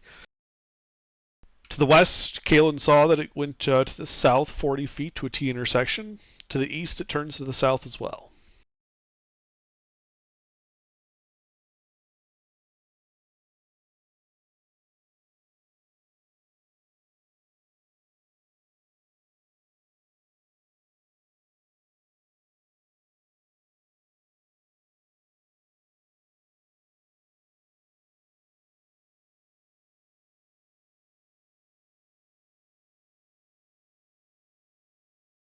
Joey's on point. Oh, I am. Oh, I don't know why I thought someone else was. on Well, I point. mean, That's Varys was on point for a little bit there, but good. just making a better decision. Joey's on point. Yeah, I'll peek around the eastern corner. Which corner? Sorry. The eastern one. All right. We'll peek around that eastern corner. The hall goes 30 feet to the south to a T intersection. Does it look like it probably joins up with the western T intersection? Like that? Like it forms a square right here and then continues in other directions? Yeah, you tell me whether you think that they meet up. I don't. Oh, these are cube. Okay. I'll go peek at both those. Which one do you do first? The eastern. Okay. You head down to there. To the west, 10 feet to a closed wooden door. And to the east, 10 feet before the hallway turns to the south again. Okay.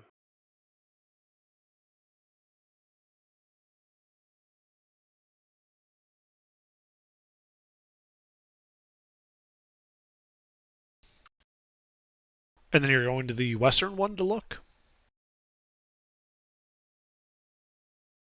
Or are you staying here? I was gonna stay here. I'll open the door. All right, yeah, you walk up to the door and throw it open. Revealing a 30 by 40 foot chamber. A stone block measuring 8 feet long, 3 feet wide, and 2 feet tall rests in the middle of the room. Along the walls, you can see some 60-ish urns resting in dusty wall niches. Wait, we're here? I'm still piecing the old map together. As you wish.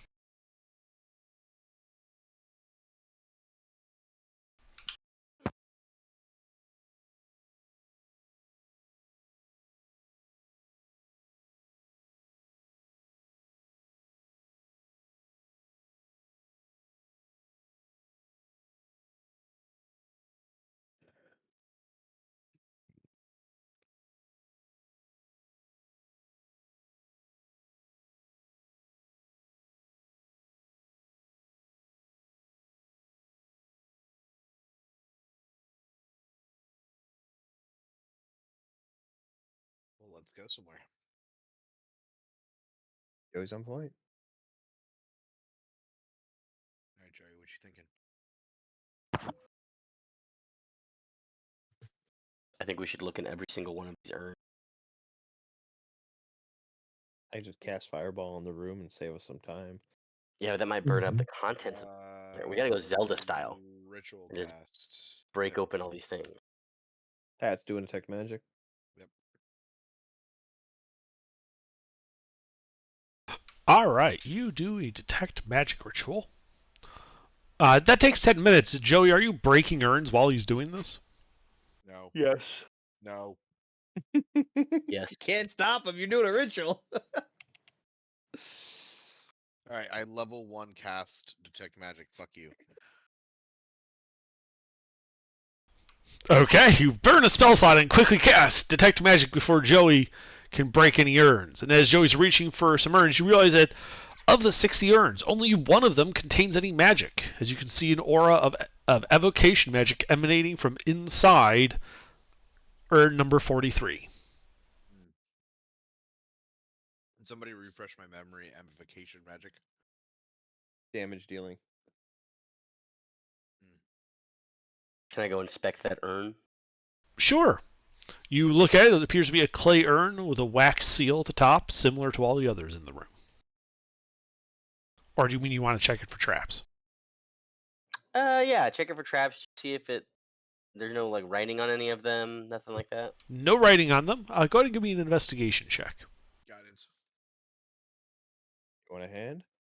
I would love a hand, thank you. Kalen stands by the door and claps. Yeah, I'll give him help.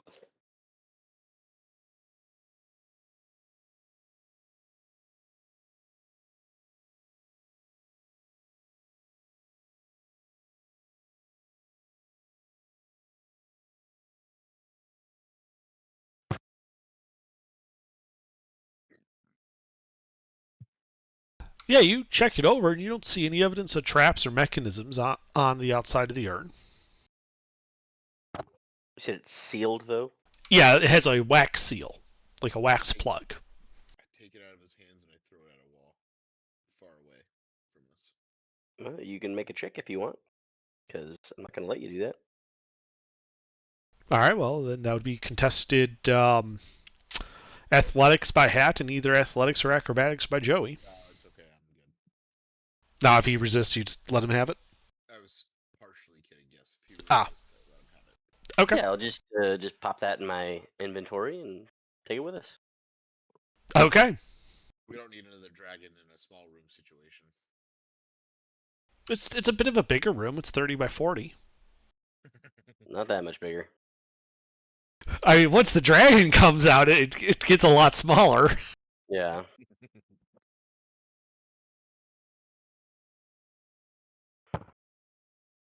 All right, you put the urn into your backpack. I mean, do you want to put it in the bag of holding so it doesn't accidentally get smashed in your backpack? If you want to, sure. Is it if it's magical, does that not create a problem with the bag of holding? No, No. it's only if it's a certain type of magic. And also, to be clear, it's a source of evocation magic that was emanating inside the urn. The urn itself is mundane. How big was it compared to the urn? Like how big was the aura hat? Ooh. An aura doesn't really tell you that much.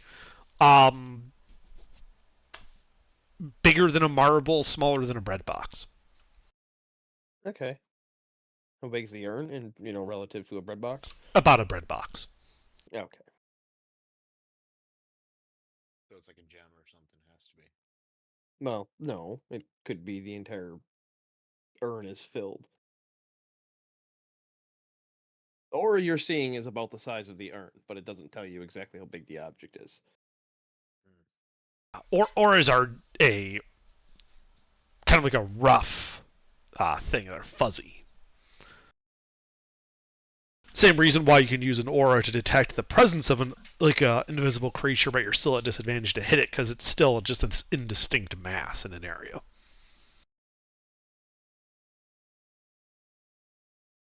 I see. Yeah. Into the bag.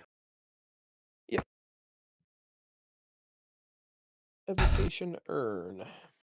Yeah, mark that as a 6-30. 6-30. To be retrieved upon Joey's request. As it is his urn, and clearly there are many like it, but this one is his. This one is special.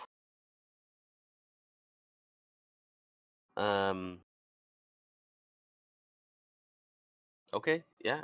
Continue. I don't know. Do you guys think we should head west through that other door, or keep going south down the hallway? That sounds like a good plan. West. West it is. Back or through that other door. Or was there anything further north actually, or is it just that's where the That's where the room ends. That's a okay? wall. And then yeah, we'll go through the western door. All right, you go through the western door, throwing it open, revealing a short 30-foot wide hall before it turns to the south, a T intersection halfway down, leading to the north, which you recognize and can realize that this is the other side of that hall you thought might meet up. Oh, okay. Yeah, I'll go back up towards the gelatinous cube pit. Oh, never mind. Now I get it. I'll just head south down.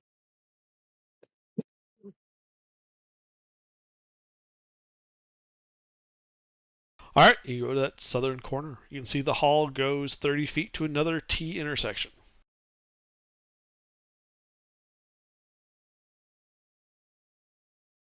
Wait, how do we feel about going back to that like portal thing from earlier?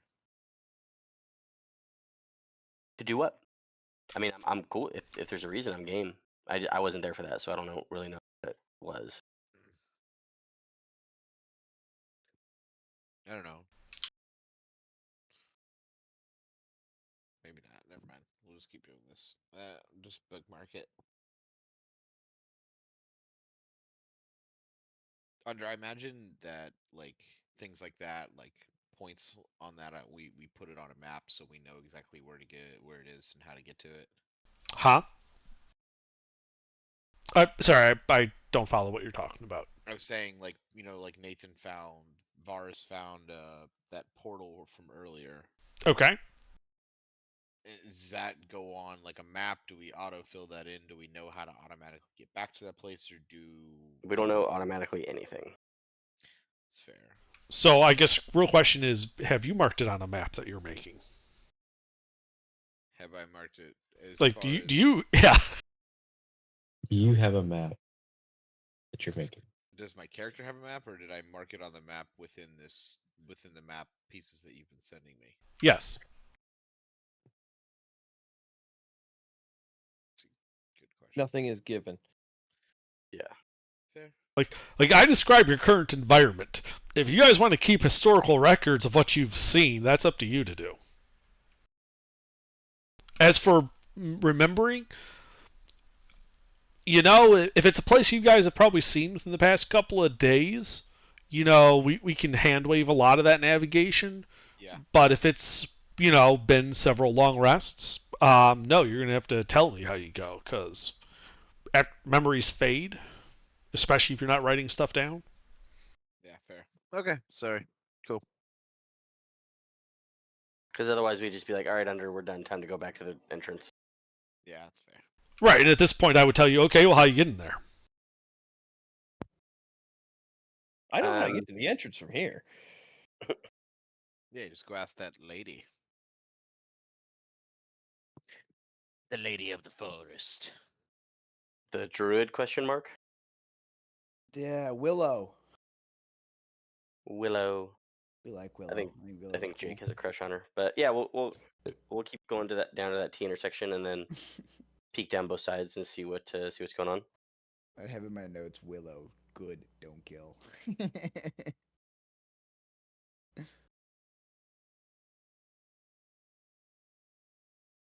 It's not at all how my notes go. Possibly kill. All right, so you head down to the T intersection. Bear with me. A little bit of a My notes complicated. just say potential ally for now. Willow, big tits, don't kill. Badass, don't kill. We didn't actually ask Under. Describe her in detail. Great. I'm taking some creative liberties with how I imagine her. Kind of like early 2010s Alexis Texas. Yeah. So you head down there. And to the left, you can see that the hall goes 50 feet to a opening in a T intersection with a slanting hallway heading off to the northeast. To the west, it goes 30 feet before turning to the north with an opening to the south halfway there.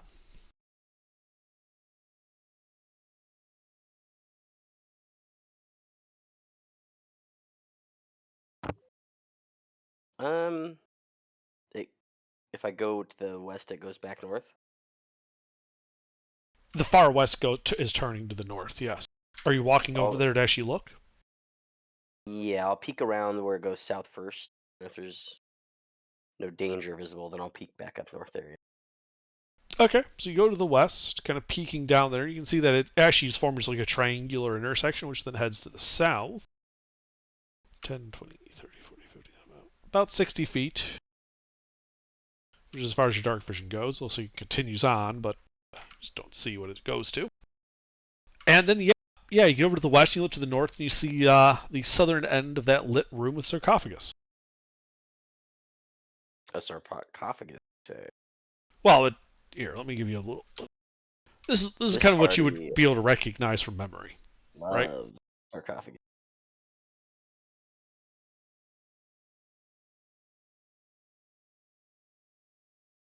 I mean, I've definitely found this section of the dungeon when I was not here for several sessions.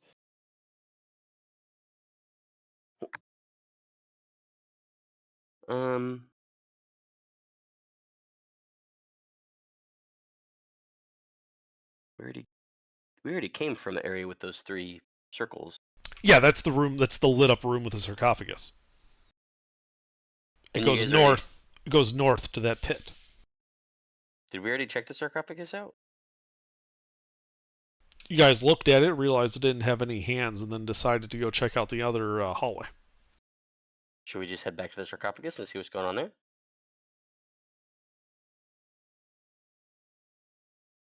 What do you guys think? Sure. We could do that. All right, you head back yeah. to the room, covered in the enemies of dwarven weapons and armors, all rusted, bent, and destroyed. In the northern alcove, a smashed sarcophagus with bones laying about it, though curiously no hands. Like just arms, legs, heads, torso.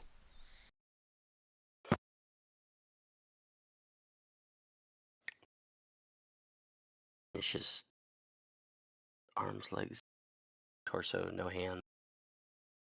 Nothing in there broken in half. What do you mean? Well, it looks like the sarcophagus is broken, right? Yes, it is smashed open. But the mummy is still in there, just has no hands. No, the bits of the mummy were scattered about on the floor around the sarcophagus. Though curiously, when you look at it, you realize that the hands are not present. Can I look inside the smashed up area, see if there's anything in there? Sure, go ahead and make an investigation check.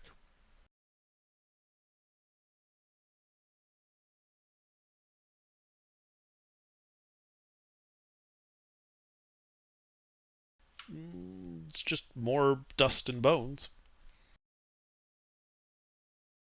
Okay. I think I'm satisfied with everything from this sarcophagus. Head back south. But I think maybe go back east to the funky looking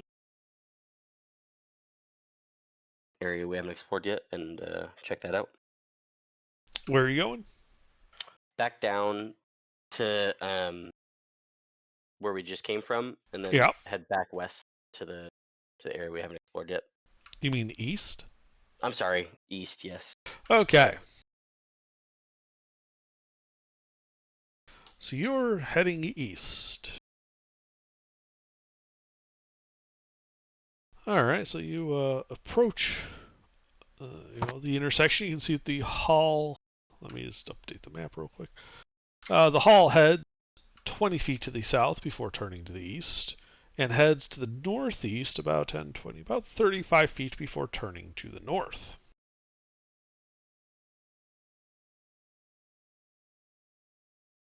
Oops.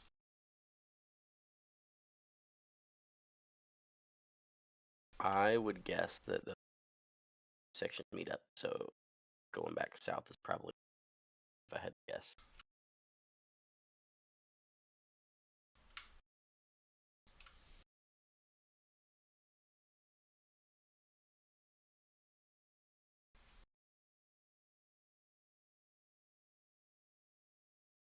Actually, I believe we got down here via Rust Monster portal. Oh, did you guys? I'm pretty sure that's how we got here because, like, if you want to see why I've been so quiet, You've been piecing this whole thing together. this is from when we met the Dwagger and everything. But yeah, I still don't have everything because you guys explored that cave section like a bunch of fucking squirrels on crack. So it's really hard to piece them together, and obviously they're not as easy as hallways to see the linear parts that go together. Well, if you want us to search better, then you should speak up. I wasn't here. I don't want to hear your excuse. So, Joey, I'm the what's your only one passive? keeping a map. What's your passive perception, Joey? Passive perception, I think 11. Okay. 12, let me check. Yeah, so as you walk over to 11. that hallway, now you look and you see the hallways as I described.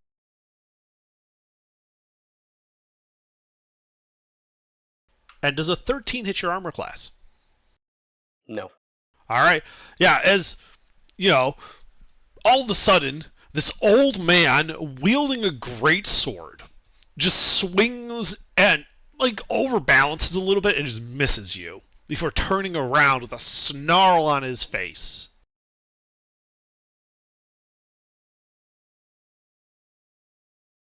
And let me just get you a picture of the guy. It's going to look like Weasel. Well, he looks like this, except wielding a great sword instead of the rod. And you guys should roll initiative. Doesn't look like who I would imagine was wielding a great sword. Well, he did kind of overextend and kind of like almost like lose his balance as a result of that.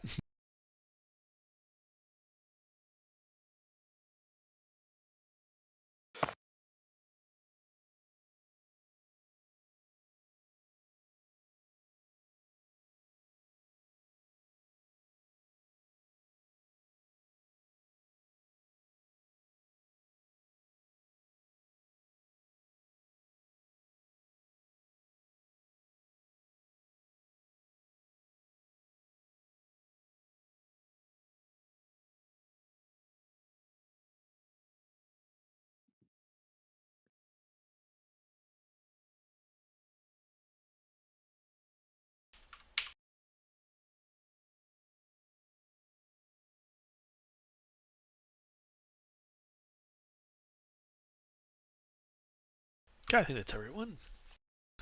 All right, Hat. Yeah, so this guy's appeared out of nowhere, swinging his sword at Joey. What do you do?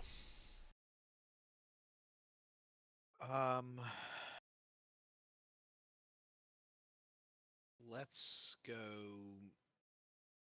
So Moonbeam, if I cast it over him, he has to move into it for it to do something, or he. Or just I believe it's when he starts his turn in it.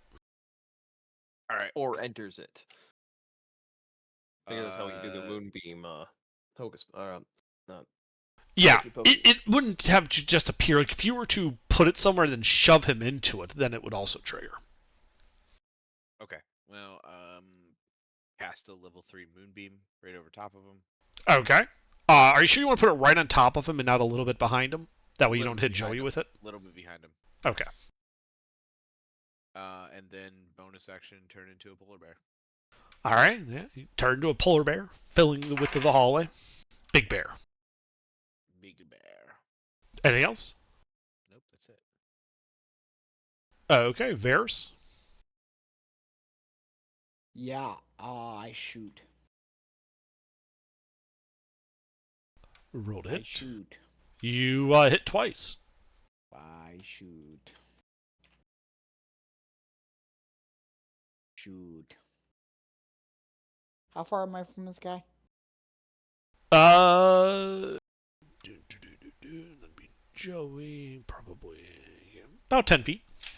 10 feet? Alright, like this. How far can I step back? 10, 20, 30, 40, 50. You got about 70 feet before you hit a wall. I'm gonna step back 30 feet. Okay. And that's it. All right, Zeal.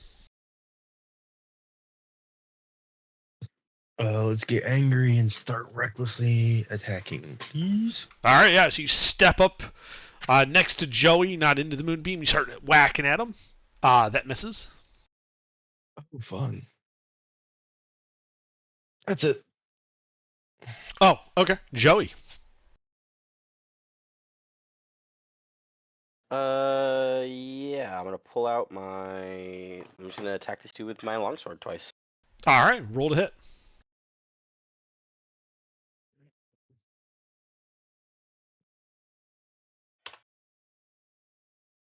Two hits.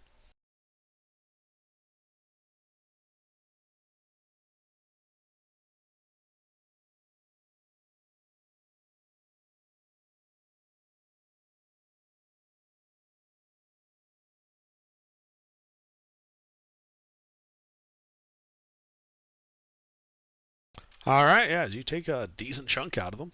Anything else? Yeah, I will bonus action. Take a hand crossbow attack.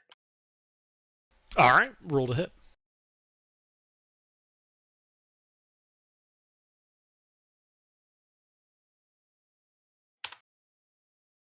Miss. That's okay. I will action surge. Actually, take 2 more sword attacks. Okay, roll to hit. I don't like this guy. He tried to sneak up on me. 2 hits.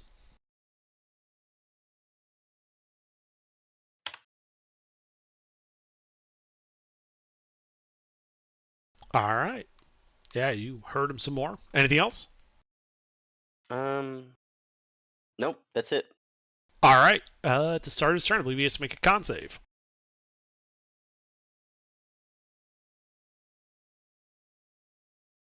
Does a 10 pass?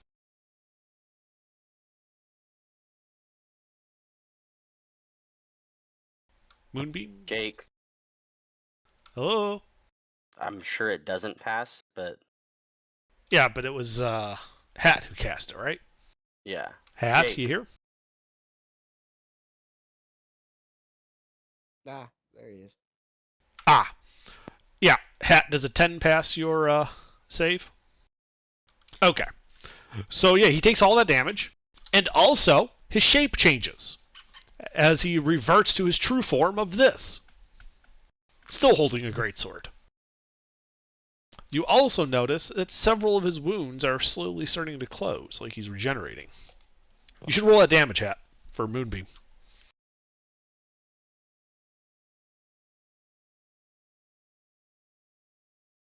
All right. Yeah, Moonbeam hurting him. Yeah, screw it. He's gonna cast a spell. Good. As he casts Fireball. I need everyone to make a deck save as fire explodes all around you. He's including me right in front of him. Yeah, he detonated it 20 feet behind you, so it hits you, but not him. So how Ah. can we...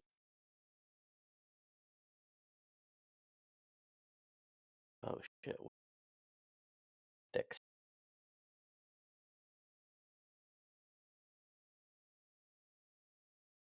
All right. Zeal and Hat failed. The rest of you passed. You passed for half damage. This is so fucking crazy.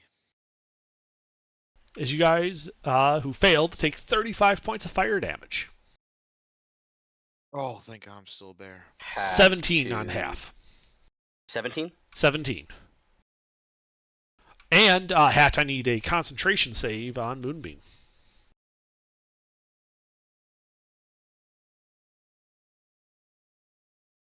Concentration save. I don't do these often. It's a con save. Okay. DC is half the damage you took, so 17 to a minimum of 10. Why are you at disadvantage on the con save? I should be advantage. Oh, I just read that wrong. Sorry. Yeah, okay. That's what I thought you should have. A 12 still fails. Moonbeam, no more Moonbeam. What a fucking shit roll. Yep. But that is it for his turn. Kalen. Can I get him in a 5-foot line If you step to the side. without hitting allies? Yeah, if you step to the side. The party's Alright. kind of in a loose line formation, so stepping to the side will let you shoot to the front without hitting anybody. All right. Well, he cast Fireball. I cast Lightning Bolt. Okay. Deck save. DC 16. Oh, you hit him. All right. Da-da-da.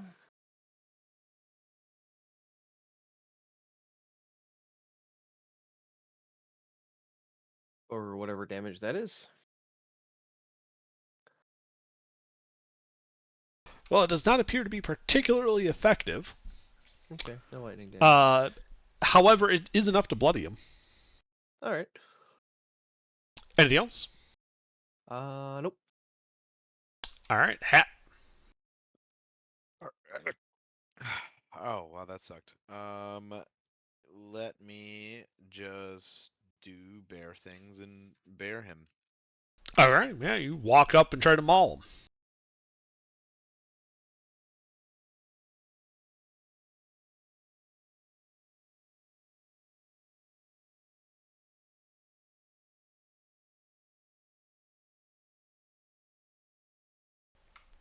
Just the 26.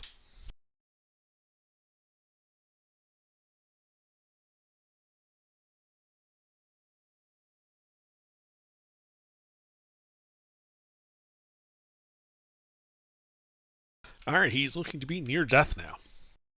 Yep, and then bonus action, I am gonna heal. Okay, just doing that whole wild shape thing to heal. Yep. Okay, that helped. All right, Varys. Bang. 2 hits. Just right in the fucking noggin.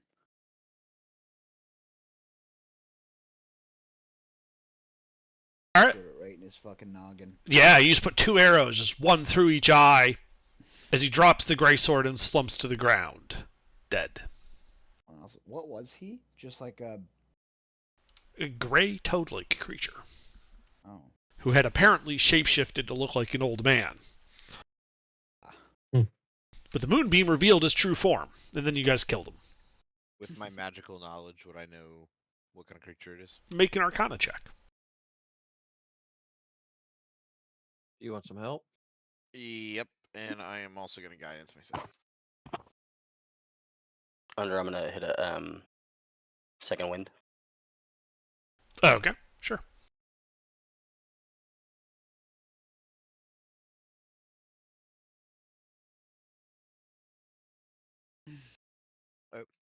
Just one R is fucking Dingleberry. Sorry. I guess I'll pop mine too because might as well. We're gonna take a short rest after this anyway. Yeah, you're pretty sure, Hat, that this is a creature known as a gray slod, an outsider, typically from the plane of Limbo, who are typically brought here and bound to serve powerful spellcasters through the use of a control gem. Gray slods are, they have some magic, and they can turn into a death slod if they manage to find and consume the corpse of a dead death slod, which makes them even more powerful. They're typically used as like errand boys of doom, and are often using their shapeshifting ability to pass through more normal settlements looking like humanoids. It's kind of a sick name. And forgive me, where exactly are we currently? You're in Undermountain. No, I mean like specific. Like did we head back to the? No. We went south from Willow and then circled back somehow. You guys are at this intersection. But he came around the corner from. He was standing with his back to that angled wall, and then he stepped forward and took a swing with a greatsword. He was invisible at the start of the fight. That first attack was from invisibility. That's why I asked what Joey's past perception was, because he was the only one who would have been close enough to hear him swinging a sword at him as he walked up. Does it look like this is like a poster? Does he look like he was like trying to sneak attack? He was there the whole time waiting. This looks like, especially given his status as an outsider and control gems and all that, you would think that basically somebody summoned him and stuck him here and told him to, chop whoever's head, comes up to him first. We're heading in the right direction then. Yeah, sounds like we're headed in the right direction. I'm pretty hurt, gentlemen, and I could use some spell slots. I don't know how we're doing the rest of the party. I mean, I have a feeling what Under's about to tell us, so. Oh, it is. Sorry. Yeah. It is that time. Probably will It is. As you guys are standing in this corridor, the dead body of the slod cooling at your feet. I think that's where we'll call it this evening.